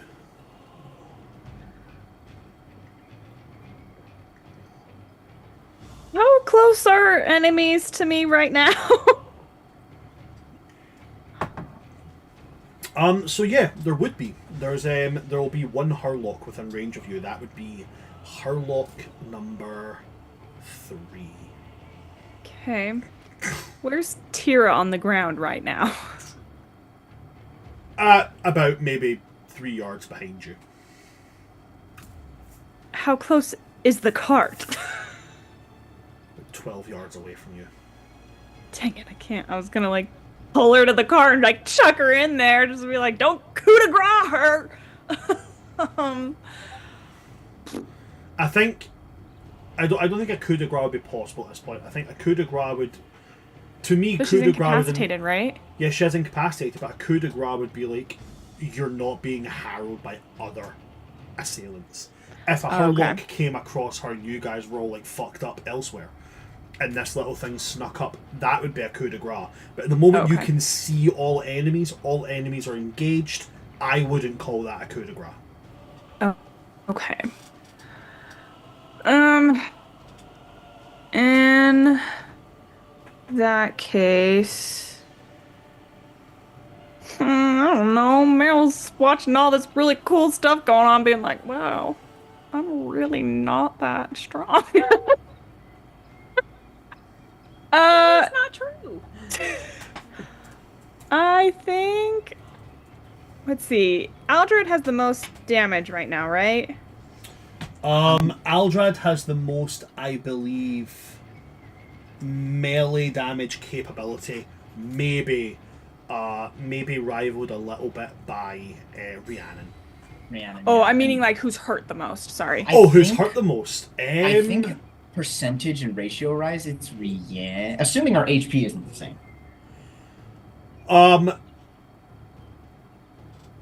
Damage by number wise, Rhiannon has taken the most damage. Okay. By percentile wise, the Peacock has taken the most damage. Yes. Luca, despite being a mage, because he's a blood mage, he has to have high constitution. He's pretty up there in hit points. Pretty beefy little kid. Yeah. Yeah, Luca's maximum hit points is 68. Okay. So that's the same as Aldred. So that's what I'm talking about. To be a blood mage, you have to have high constitution. So despite him being a mage, his highest stats are magic and constitution. So he's pretty tanky. Taking 10 damage also to have Luca. 68. Taking 10 damage to Luca is not a big deal. Mm-hmm. Okay, I am gonna go ahead then, because of percentage of damage, I'm gonna just make my way over to the Peacock and I'm gonna do a little heal on him. Okay, dokie. Is this the major action heal, or are you casting the spell heal? Major action, yeah. Major action heal. So I have to make a 10. So as a bit of a word to people who might be watching and don't know this, anybody can heal in Dragon Age, but healing with magic is, a bit more specific. But if you want to, you can just use your major action to run up there and just be like, hey, you got a hole? I'm just gonna plug some stuff in that little hole there. And just kind of bandage, combat dressing kind of thing. So that's what's happening here. So you have to roll a target number 11 cunning healing test. No, I'm doing the magic, sorry. Oh, you're casting the spell heal. Okay, cool. Yeah. Okay, cool. And I'm gonna spend 2. I made my target number, which it was very close because I rolled 2 3s and a 2, but luckily I have a +4 in my magic, so I made it. I did get 3 stump points. Do you also have the creation for... I don't have that focus. I have the spirit focus. Okay. But the next one I want to get is the creation magic focus, so I can heal people better. And you said that you got stunt points there, yeah? I did. I got 3 of them. I just have to remember what page they're on. I believe the spell stunt points. Okay. Are they at the beginning of magic or are they at the end of magic? They're at the beginning of magic. Page 106. Okay.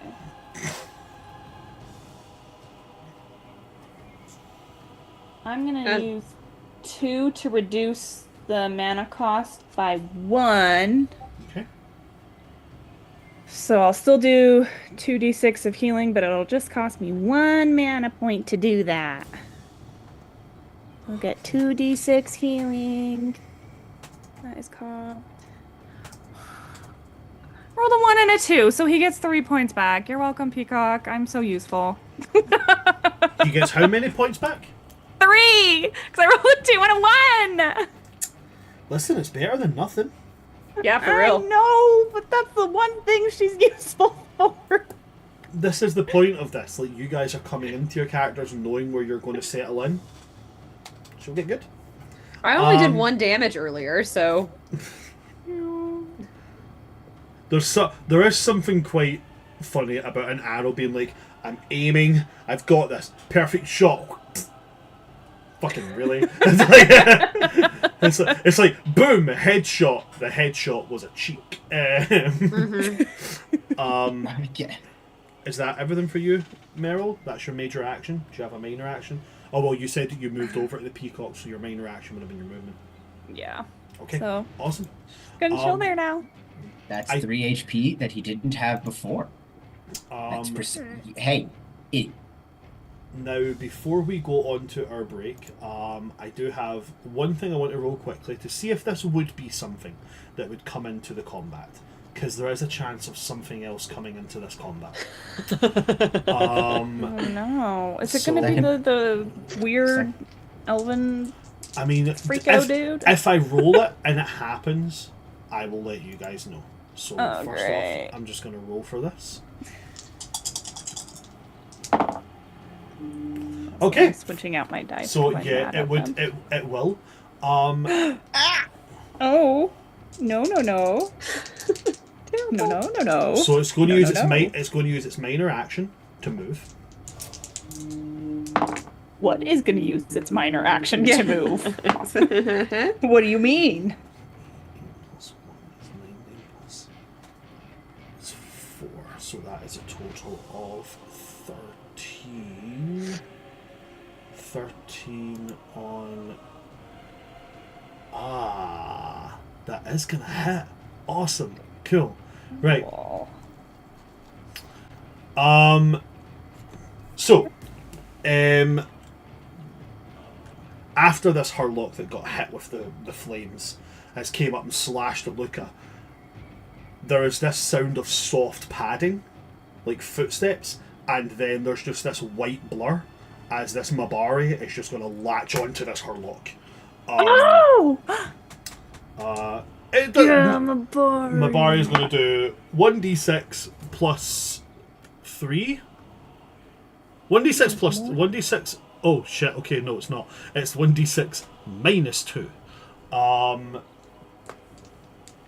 Meaning that it can actually... Oh no, wait, no, never mind, that's wrong. It's 1d6 plus 4. I was like, damn, that's a weak-ass Mabari. That's a falcon. It does have a stunt point. It is going to use its stunt points that it has. It does have stunt points, sorry. It's going to use the knock prone. So as this Hurlock sees this Mabari, now to reiterate, a Mabari is built like a Cane Corso, the size of a Great Dane. Like, these are muscle-bound dogs. This thing crashes into this Hurlock. The Hurlock gets its arm up, at which point the Mabari clamps down, and you just hear this sound of bones crunching as this is wrenching everywhere. If you've seen, like, a police dog attacking, you know, they latch and they just start thrashing around. That's what this Mabari is doing, and it knocks the thing to the ground. So this huge white creature is on top of this and just wrenching the arm left and right. 1d6 plus 4. Big puppy. That's a 5. 5 plus 4 is 9. It's going to soak 5 from that, so it's going to take 4 damage. We do have another combatant in there who will come in at the end of the round, which is Amabari. But as we go to the top of the second round, we are going to go on our break. We're going to take a kind of short break here, guys. We'll take a wee 10 minutes before we come back in. Don't go anywhere, folks, and we'll see how this combat concludes. Don't go anywhere. We'll see you guys in 10 minutes.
Hello everybody, we are back and we are at the top of round 2, which is Vitana. I'm going to get this done very, very quickly. Vitana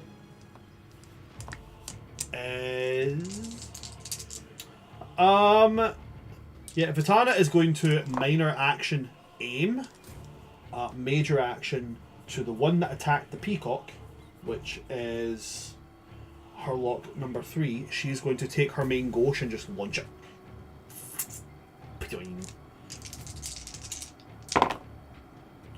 2 and 3 is 5. 5 plus 6 is 11. 11 plus is perception for that? No, it's strength. It's still going to hit. It's going to be enough. It's going to be a 14 in total. So it's going to be a hit.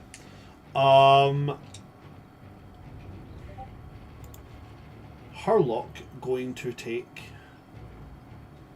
1d6 plus 1 plus strength, 1d6 plus 4.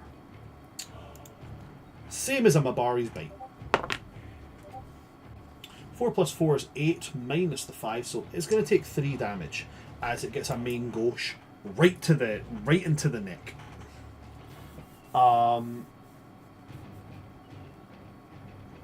It doesn't like it as it's kind of looming over the peacock for a second attack. It just goes like, it's like a turns and looks at her, and she's just got this rapier in her hand, and she does like as she looks at it, and it turns and kind of glares at her. She kind of waves the rapier point backwards and forwards, but in a manner like a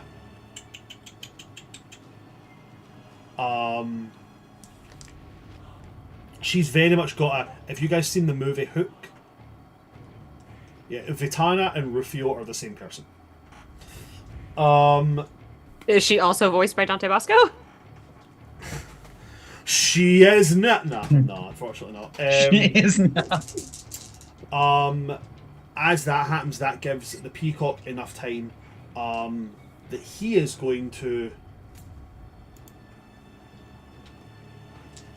He is going to use his movement to move away. I believe it takes his action to maintain.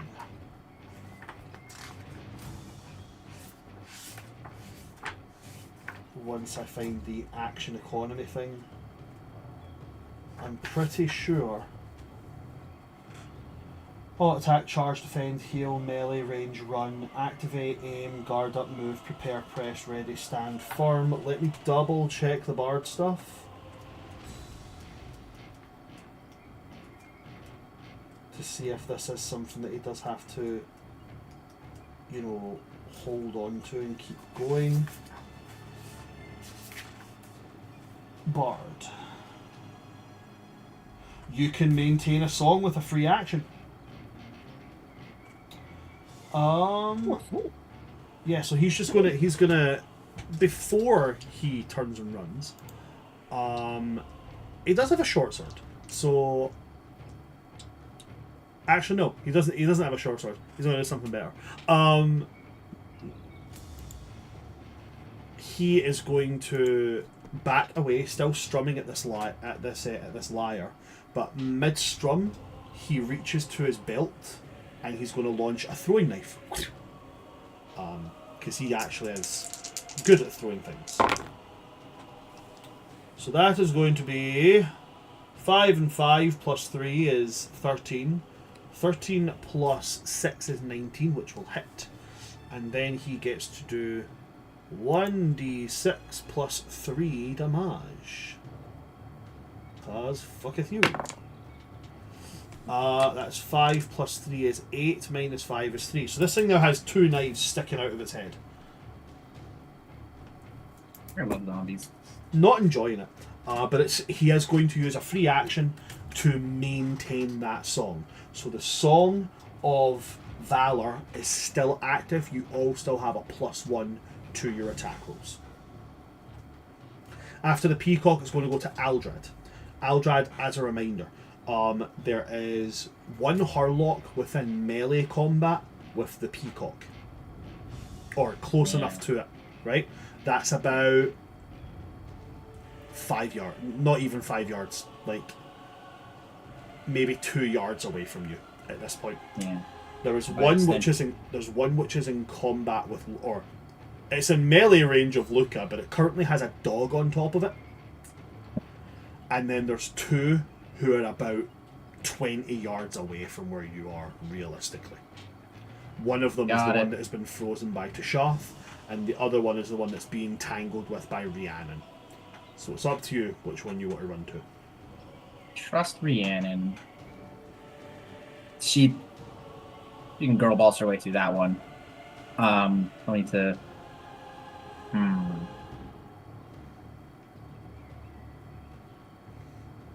I will say the one who is. It's probably the thing is it's probably the peacock is the one who needs more help because my brain is going like, my brain is literally going back between like child twink. It's just kind of what my brain is doing. Like, my mind is going between child, tall Scanlan. Child, tall Scanlan. Tall Scanlan. I'm like, and it's like, okay, Luca's hardy, and it's one, but it's Luca. And that probably is who, like, Aldrad would go for instinctively.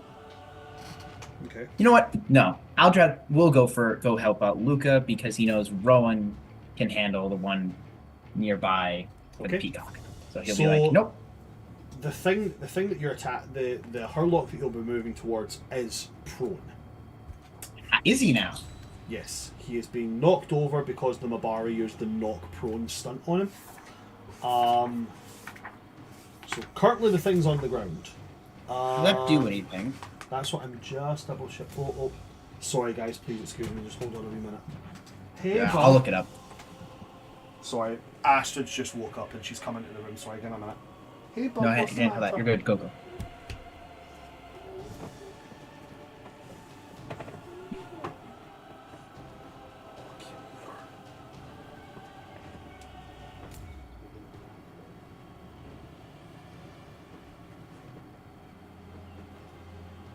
I'm trying to think about what. Trying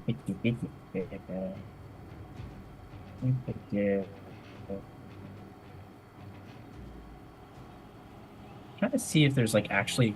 It's like you can knock someone prone with a stunt, but I don't know if it actually does anything. Okay, stops them from taking the run action, and I think the move action as well. I don't know if it gives me a bonus. You get a +1. Anyone making it a melee attack against the prone character gets +1 bonus on the attack. Oh, sick. Never mind. Cool. And prone characters cannot run and must use a move action to stand up. So they waste a minor action just to stand up.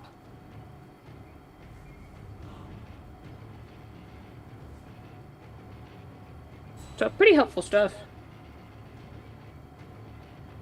I don't think there are advanced. That's like worse than D&D. At the very least, you could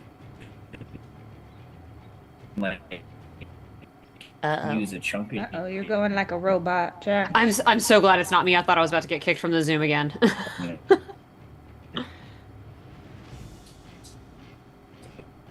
We can see that you're talking because there's a little green box around you, but nope. Yeah, and he looks frozen as well right now. Yeah. Rats. Right. Well, Aldrad is frozen.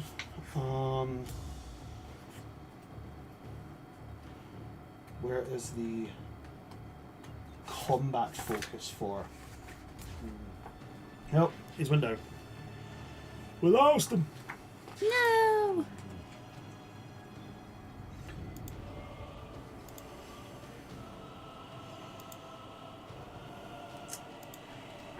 Possible ban evader? Nope. Where are the combat stunts? Like combat encounters. Like the page? Found them. Kay. Knock prone. Any character making a melee attack against a prone foe gains +1 bonus on the attack roll. So when Aldred comes back, we will go to him making that attack.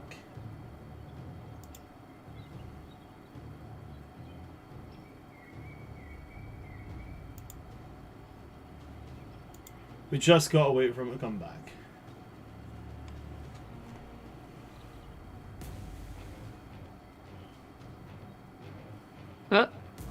He is aware. Just sent a message saying, I am aware. One moment. Take your time, bud. It's okay. Well, maybe not take your time. Be as quick as you can.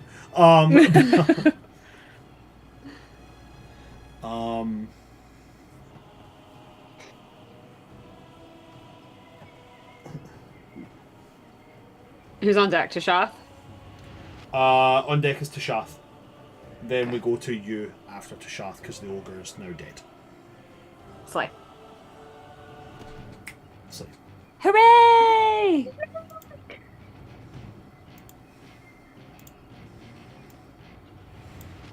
Okay. We have an Aldrad back.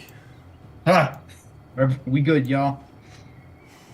Okay. I'm Mary Poppins, y'all. Right, so, Aldrad. So with this creature being prone, when you make a melee attack against it, you get a +1 to the attack roll. All right. Well, it went so well the last time, so I think Aldred is going to run up to Luca and this now prone Darkspawn and just bring in the hammer. You can hear in full effect. This thing's arm is like on the outside, the arm has no damage. On the inside, the bone is splinters. This thing is having its arm wrenched every single direction it can be wrenched. All right. Good. I think Aldred is like, as he's running up, he's just like, you can hear him, like, Luca hears him just kind of say, "Good dog."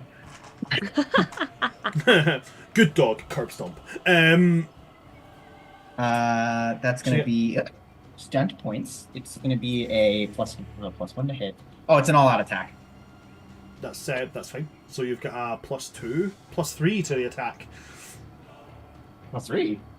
All-out It's attack. just a, All-out attack +1. that's the damage. Oh, This to is the the damage, hit. okay, so it's a +2. So you've got 1 from it being prone, 1 from the peacock. Oh, cool.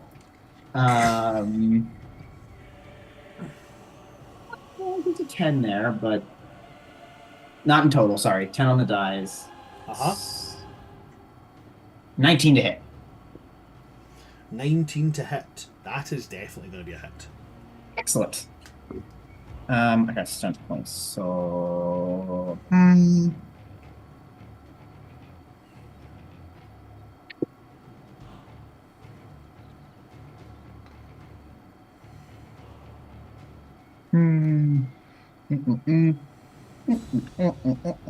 gonna just, you know what? Come on, lethal blow, you know you want to. I only have 4. I can't lethal blow. I'm 1 away. Mighty blow, you know you want to. I'm definitely, yeah, well, you know, I mean, it only cost me 1. Yeah, I might as well mighty blow it. I might as well mighty blow it. You know what? I will, okay, question. If I skirmish, am I taking the dog with me? I would say in this particular instance, because when you're not prone, you have to move to stand. Your movement can only make you stand up.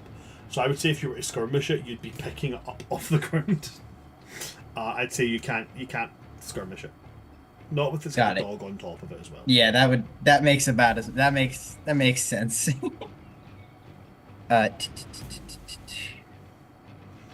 There's nothing much else. You could rapid reload. It doesn't say you have to reload your own missile weapon. Oh, you know what? In case I don't kill it, I'm gonna mighty blow, and I'm also going to attempt a disarm. Okay, cool. I mean, assuming the other arm isn't already gone. So.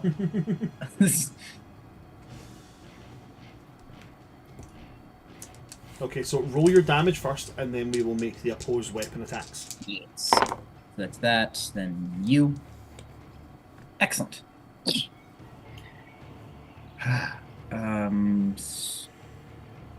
Look for the 10s, Jack. Look for the 10s. 10.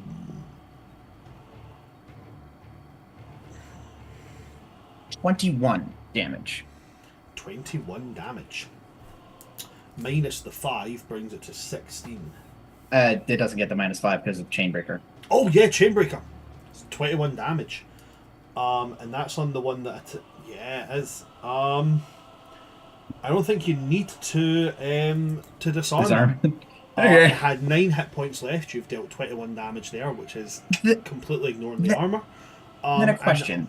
Yes. Could I, if this is too much because it's a little after, but I noticed skirmish says you can move yourself or the target. Could I use the rest of my stun points to move myself back? I'd say because you can't do the disarm because you are killing it. Yeah, I'd allow. Yeah, you can hop back. You can hop back 4 yards. So actually, it would be I got 4 stun points. Mighty Blow only takes 1, so it would be 3. So I can actually go back 6 yards. Okay, then yeah, in that case, yeah, that's something you can do. Yeah. So you leap forward. How do you want to kill the thing? With the pinning, I think. Yeah, with the pinning, I think Aldred's actually like with it distracted. He's able to like. He puts a boot on like the top of the Darkspawn's like right here, dead center of the chest, and then just plunges the blade into its stomach and pulls down in like this like curve up. Okay. Disemboweling this thing. So you do this. There's a kind of undulate from the creature as you wrench guts from it, carving essentially a gap in it from its right side out. Damn near bisecting it if it weren't for the left side of its body. And I think as he does that, Aldred looks to Luca and says, "No harm, like I said." And he'll immediately turn around and start running towards where the peacock is. Okay. After That'll be the Aldred, action. fantastic. After Aldred, it's going to go to Tashath. Tashath is going to maintain the spell. Squash, squash, squash. At which point, I believe he maintains that as an action. He's not going to risk moving because if he moves, he'll be out of range of it. So Tashath is just going to accept the used turn. At which point, it's going to go to Vesa. Great. How far is the furthest Herlock from me? Furthest Herlock away from you would be the one that Tashath has still got a grip on. The Crushing Prison one? Yeah, from there, the furthest away one would be the one that Rhiannon is fighting, and then the closest one to you would be the one who was attacking the peacock. Okay. Which is how many yards? The one who's attacking the peacock from you at this moment in time is about 12 yards. Okay. The one attacking Rhiannon, about 20 yards. The Harlock attack that was grabbed in the Crushing Prison hasn't moved, so about 22 yards. Okay, I'm gonna go for the one with Rhiannon. Okay, cool. 20 yards away. Go for it. Make your shot. Minor action aim. So that's 3 in those bonuses, 6, that's 10, so 13 with that, plus the 6 from all the other stuff. So Absolutely 19. More than enough to hit. No stunt points again. Unfortunately, this is upsetting, but that's okay. 2 plus 3 plus 3 is 8 again. That's fine. 3 damage as this thing is, it's midway in an arc for another swing before your arrow catches its hand and throws its swing off. It's now got a big nasty fucking arrow both through like its hand. It wrenches one hand off, but it's now pulling the arrow through its other hand. Okay, anything else for you there, Vesa? That is going to be it for me. It's going to be it for you. We've got Herlock number 1. It's going to make its Constitution Stamina check. Let's see. It's aiming for a 17. It's not enough. Not enough. It gets a 16. 6 and 2 and 2 is... Oh no, it doesn't get a 16. It gets a 15. But that's still not enough. So it's going to take 3d6 plus 6 damage. Let's see why this costs 15 minutes. 3 and 2 is 5 plus 1 is 6 plus 6 is 12. So yeah, at this point, as he's got his hand flexed like this, there's a again before Tishaf just and as he does that, this thing just when he releases the spell, what is left is essentially a 1.5-inch thick pancake of Hurlock. And when that happens, he just kind of looks at it like, okay. And he's going to use his minor done my action. job. He is going to use his... So that's oh, that's the Hurlock's turn. Hurlock failed. Tashath is now no longer maintaining Crushing Prison. Which means it's going to go to Rhiannon. Rhiannon is going to, as that arrow hits into the hand, Rhiannon is going to see this. Look back at you, Vesa, and give you a... Before taking that sword and just going for the opening. Yeah, that's 6 stunt points on that. Yeah, for the sake of keeping the narrative, we're just going to mighty blow that. That's 6 and 2 5s is 16. 16 plus all her other shit. I believe it's a total of plus 8 she's got on this attack roll. 16 plus 7. 16 plus 7 makes it... Oh, wait, no. Peacock. 16 plus 8. I was right the first time. Why do I doubt myself? 24. So 3d6 plus 6. We're going to Mighty Blow. Get 2 extra d6.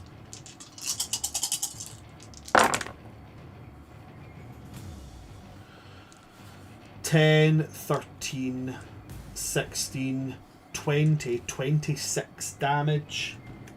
5 of it soaked. 21 damage. She's just going to, like, right in half. Like, clean through this thing. And as it goes, like, you know, clean in half, there's that kind of, like, moment of the thing standing there just kind of looking a little bit confused before she's just going to, like, just like a little burst of magic, not doing anything, just like a as the thing peels apart. It then goes on to Hurlock. Well, it would go into Hurlock number 3, but Hurlock number 3 has just been sliced in half. It's going to go to Saron. Saron will turn to the Hurlock that's attacking Peacock. Move up to it. Gonna slice at the thing. He actually might not hit. He does have 4 stunt points, but it is a total of 6. 1 and 1 and 4. No. But he does have an attack, an addition of plus 8, plus 9 because of Peacock. So he actually barely hits with a 13.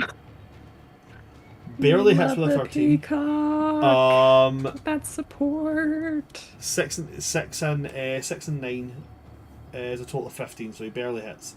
On that Hurlock. Yeah, he doesn't really have anything. No. He doesn't really have anything major he can do. So it's just going to be strike him with a Bastard Sword. 2d6 plus 7. My bow? Oh, he does have 4 stunt points, doesn't he? Uh-huh. Gonna remind everyone of it. It's one hell of a drug. And also, he's don't gonna forget Mighty Pierce Blow Armor. and Pierce Armor. He's going to Mighty Blow and Pierce Armor. Pierce Armor, meaning that There we go. the armor rating is halved, rounded down. So this thing's armor rating goes to 2. So 3d6 plus 7. 4 and 5 is 9. Plus 4 is 13. Plus 7 is 20 damage. Minus 2 is 18.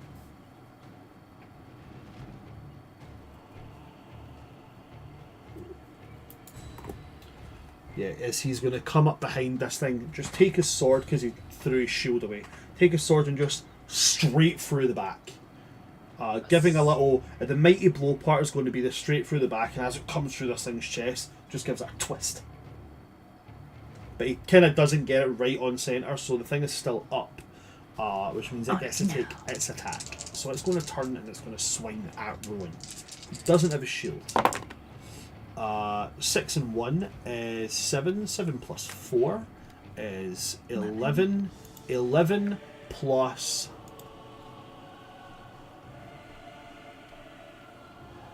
7? 11 plus 6. 11 plus 6 is 17. 17 Saron's armor, or Saron's defense, sorry, is 15, but that's with his shield. So his defense goes to 13.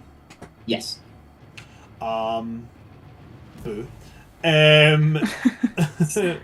We hate. So he is going to get hit. Not our handsome Templar boy. Not the puppy. Don't kick the puppy. 8 plus 4 That did is not 12, go well for but Meryl. he still has his armor soak of 8. So he only takes 4 damage. That's the first damage he's taken this whole fight. I love armor rating. It's such a cool thing, rather than the armor being what stops you getting hit, it makes battle expecting to be hit. That's why they wore lots of metal. To make the hits not hurt. Yeah, metal and padding and everything else. Oh hell Which yeah. is why hammers are horrifying. They were Yes. brutal. Like when you read like Game of Thrones and stuff, and you really the Battle of the Trident, the Targaryen prince was such a deft swordsman. Yeah. But he got fucked in the chest by a warhammer. Like you can be the best sword fighter all you want. You don't need skill to hit somebody with a big flunk of metal. And Baratheon just fucking annihilated him with that. It's Dark Souls strength logic. Dodge this, Dex nerd. That's literally all you need. And I think it comes to Luca's turn after that Hurlock. I think Luca is going to... I kind of want to do it. Yeah, I'm going to do it. He's going to drop... so as a free action, he's going to end the blood magic. So at this point, blood actually starts to seep from his wounds. But then he's going to cast Drain Life. So 3d6. 6 and 4 is 10, plus 1 is 11, plus his magic. Now he doesn't get a focus on this because he doesn't have the entropy focus. So it's just the plus 6 he gets. But that's still going to be enough. The target number is 12. The target will take 1d6 plus magic penetrating damage, and Luca will be healed by the same amount. But it has to make a Constitution Stamina check against his spell power, which it might actually make. 6 and 6 is 12. 12 plus 2 is 14. Constitution Stamina, yeah, it is going to make it. So it's just going to take 1d6 damage.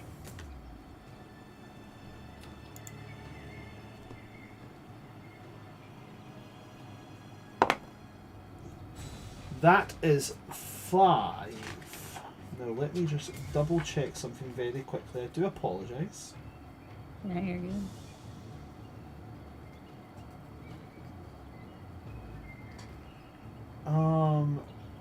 It is penetrating damage though. Nice. So it'll take a total of 5 penetrating damage. And Luca will heal 5. So you guys watch as Luca kind of like extends a hand, and you watch as this Hurlock kind of gets like a little bit emaciated, like its face shrinks in, its cheeks become a bit hollow, the skin around its arms and such becomes quite saggy, as you just see Luca draining the life force from it.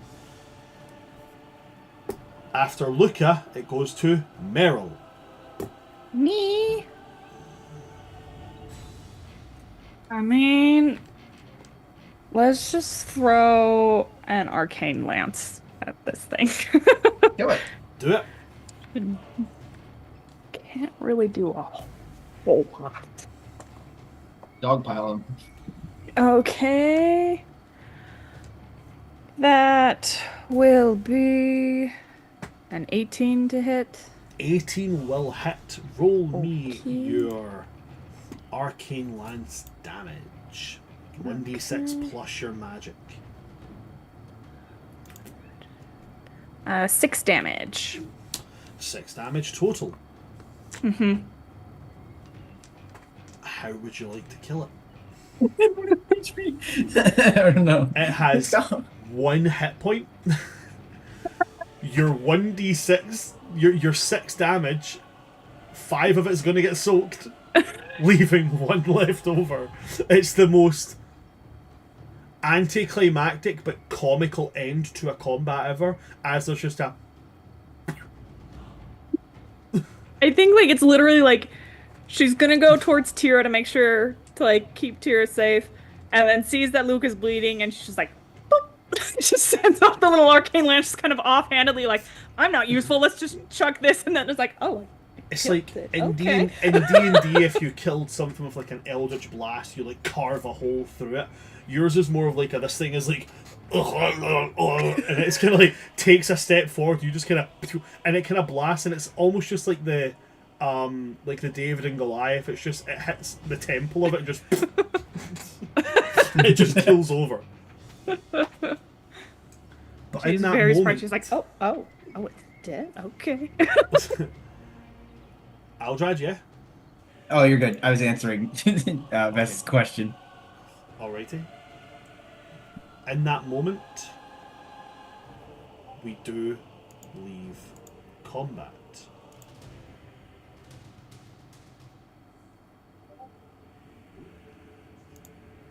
Quite a bit of noise has been made, but everything is a good 15 minutes away from you. But you do hear the noises of like Darkspawn being like, and they start like, but you guys are victorious. Hooray. With the kind of last little bit of time we have, what do we want to do here at this? Let's get out of here. Let's get out of here. Let's get out of here. To be Aldrad. very clear as well, that all happened in like 30 seconds. Yeah. So Tura is still out for like another. They were supposed to be out. They were supposed to be out for 9 minutes, but we said that because of their conversation, they came out in 5. So yeah, you're talking that he's another 4.5 minutes of Tura being dead weight. So yeah, I think Chuck her very in the wagon. yeah, exactly. I'll just pick Tira up. I don't think Tira is slow as Aldrad at all. So he's not even. I don't think he's bothered with it. Just move. Okay. I did have that question for you the other session, Bran, that I messaged you about, and then I forgot to follow up on it. Let me double check. Like I sent the question, then I was like, la la la la la. I forgot about it completely. I was using a spell to see if that would help bring her out faster. No. No, I do it wouldn't. remember that. I do remember that. No, it wouldn't. Okay. It wouldn't bring her out faster. Cool. While in D&D there is the capability to use magic in that kind of manner, Dragon Age is Dragon Age, for the fact that you can do really big things with magic, is fairly low magic scaling. Okay. Like, as much as you can get big spells quite early on, your big spells aren't like divine tier magic like in D&D. The most powerful spell you will ever have will be something that can kill somebody sort of quickly. That's Okay. it. Cool. There's nothing like a power word kill in Dragon Age. Yeah. Thank goodness for it. Right? Because there's no resurrection in Dragon Age. When you're dead, you're dead. Yeah. Unless there's a spirit healer around. Okay. In that case, Rowan goes over the carriage, makes sure that Cuthbert's okay. Anybody that needs to be is put onto the carriage. He runs back, grabs his shield, flings it on his back, and it's just like there's no being quiet about it anymore. He's like, "We need to move now," and starts just kind of like moving everybody. Luca points across to the other side of this platform you guys were on. There's a bridge that takes you down towards that kind of lip that wraps around the Dwarven Thaig, which after maybe a couple of minutes, maybe 10-15 minutes of walking would get you to the tunnel where Luca has said you to go to. So Luca is like like, you know, it's over this way, it's over this way. He's calling out to you, and you guys start to make your way in that direction. I think Vesa is taking up the back of this group, bow ready, just in case anything follows. Okay. Anything that would follow is going to be fairly far behind you, just to be clear. But yeah, you can Good. absolutely do that. Aldrad. Oh.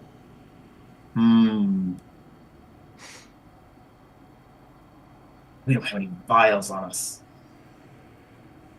Do we? Do we have any empty vials on us? You don't have vials. The closest you would have to would be like a wine skin. It's a great opportunity. Can't just take a course with us. I mean, you could. You have a carriage.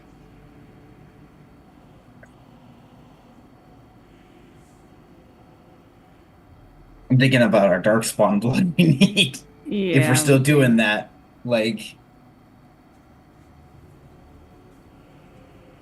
you know what? Meryl, What? Say it. I was gonna say Meryl can just dump out her water skin. No. Why are you? Why? No. Never getting that. Never getting that one. There's no way you can clean that out in time. Right. Enough. Oh, she would throw it out after. She would use it Yeah. after that. She would just use it to get the blood. I think. Would that take a long time, Brandon? Because Aldrad might actually dump out his water skin and use it to collect blood.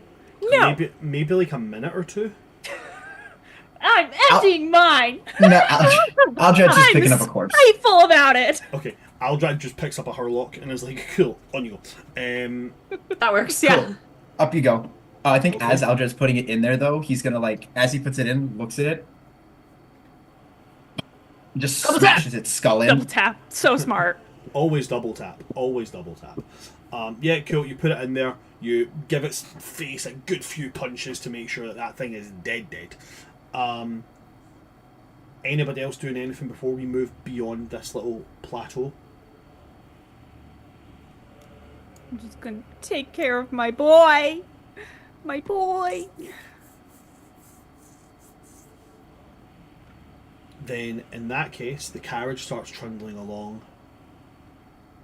You guys are moving at your, like, you know, full pelt. The Darkspawn are aware that something has happened here. And as you guys get to this tunnel, which takes you back onto the course that Luca's familiar with. As you move into it, Luca is going to turn to the cavern ceiling above, and he's going to cast Stone Fist at it. Sends this chunk of rock flying towards it. As it hits, it crumbles in, sealing the way behind you guys, plunging the tunnel into darkness, like, as well.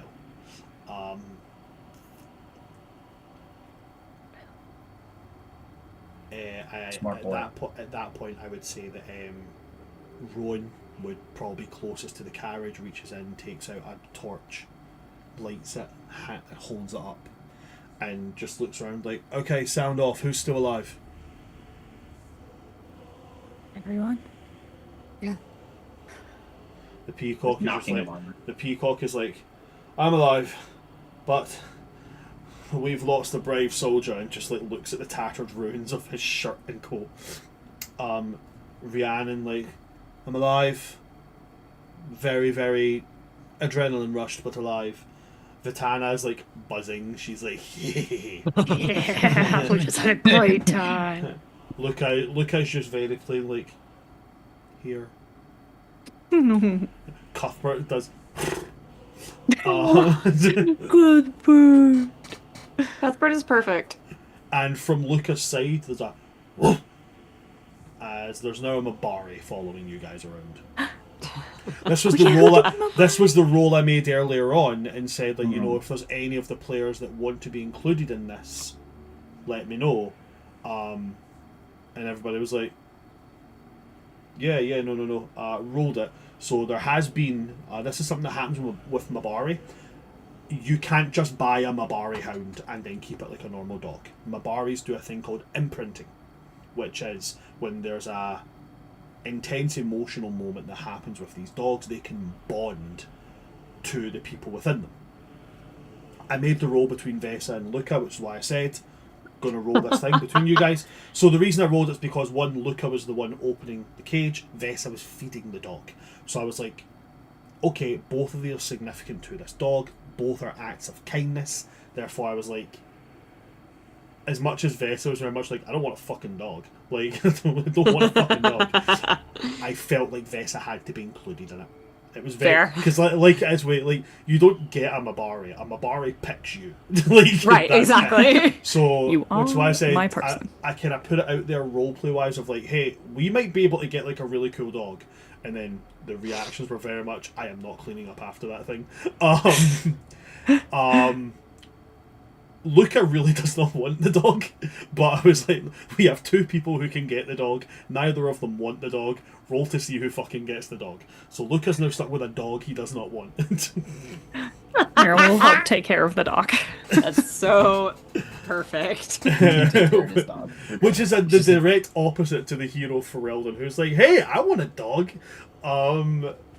Yeah, Luca very much did not want a dog and now has a dog. I love that pooch. How this will operate in that I threw it in at the end of the combat. How this will operate from now on is we'll treat it just like a summoned beast from like D&D. It'll go on Luca's initiative, but it'll go when he finishes his turn. If it's there, the Mabari will not always be there. What this does mean though, however, is much like Cuthbert, much like anybody else that follows along, the Mabari is now a target. It's a valid target as well. Mabaris are a very, very real threat. So things will go for them. But you guys are in this long tunnel now, okay? Now, I'm going to give this brief scene setting, and then we're going to wrap for the session today, okay? Because we've actually made pretty decent time. This tunnel doesn't look like the other tunnels you'll come through. It's fairly smooth. Like, after, like it's been travelled for years and years. The ground is quite well worn in. The walls around it actually have what look to be like, like carvings that have maybe been lost to time a little bit, but this is maybe once a properly walked path at some point. As Sir Rowan lights this torch, crystals glitter in the ceiling and in the walls. I need everybody to make me a perception seeing check. Oh, no, I'm not good at those. I actually took oh my god, my talent, not talent, my focus is coming in handy here. This level. 18. 18 on Vesa.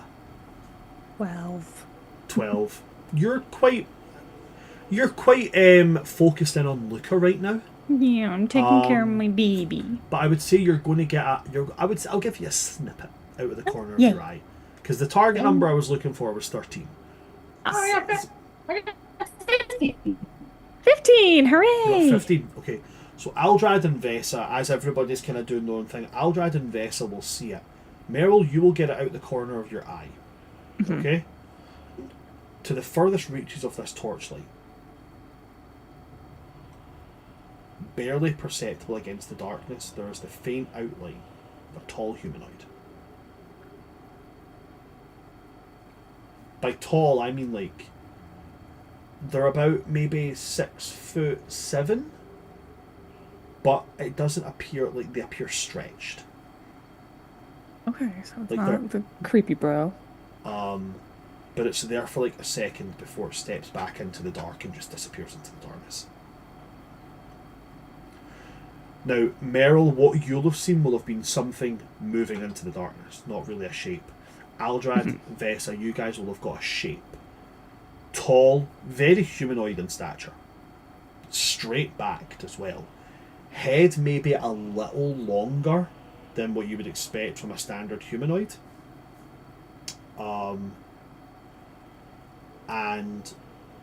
one arm larger than the others. Larger than its other one. It only has 2 arms, right? Only has 2 arms that were visible.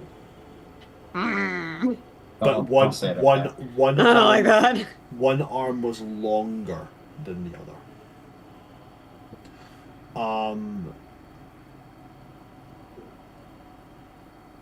For those that seen it, which would be Aldrad and Vesa, I would like you guys to make me, please, a willpower self-discipline roll. Oh my god. Great. Oh boy. Stun points! We love a stunt point. 14. 14. Okay. Is this a magic or spell? It's not a spell, but it is Is it a technically magical effect? it is technically a magical effect. I get a -1 to this no matter what. Oh. I have 5 stunt points. I'm going to pick up resources at hand to take the willpower focus for an additional +2. Okay. So 17? 17. Is that right? And what? And I'm also going to take what I'm hearing, advantageous. yeah. By what? But I'm saying I'm agreeing with you. Like by what I'm hearing, yes. Yeah, okay. And then advantageous positioning. Okay.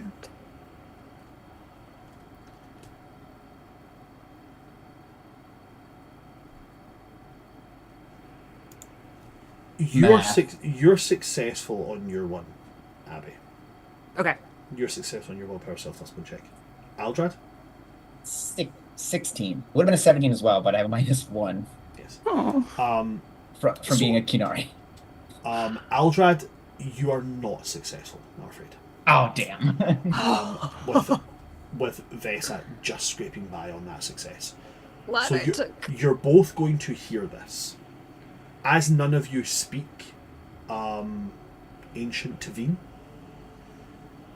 Ew. you're not able to understand what is said, but you're both going to hear a sentence spoken.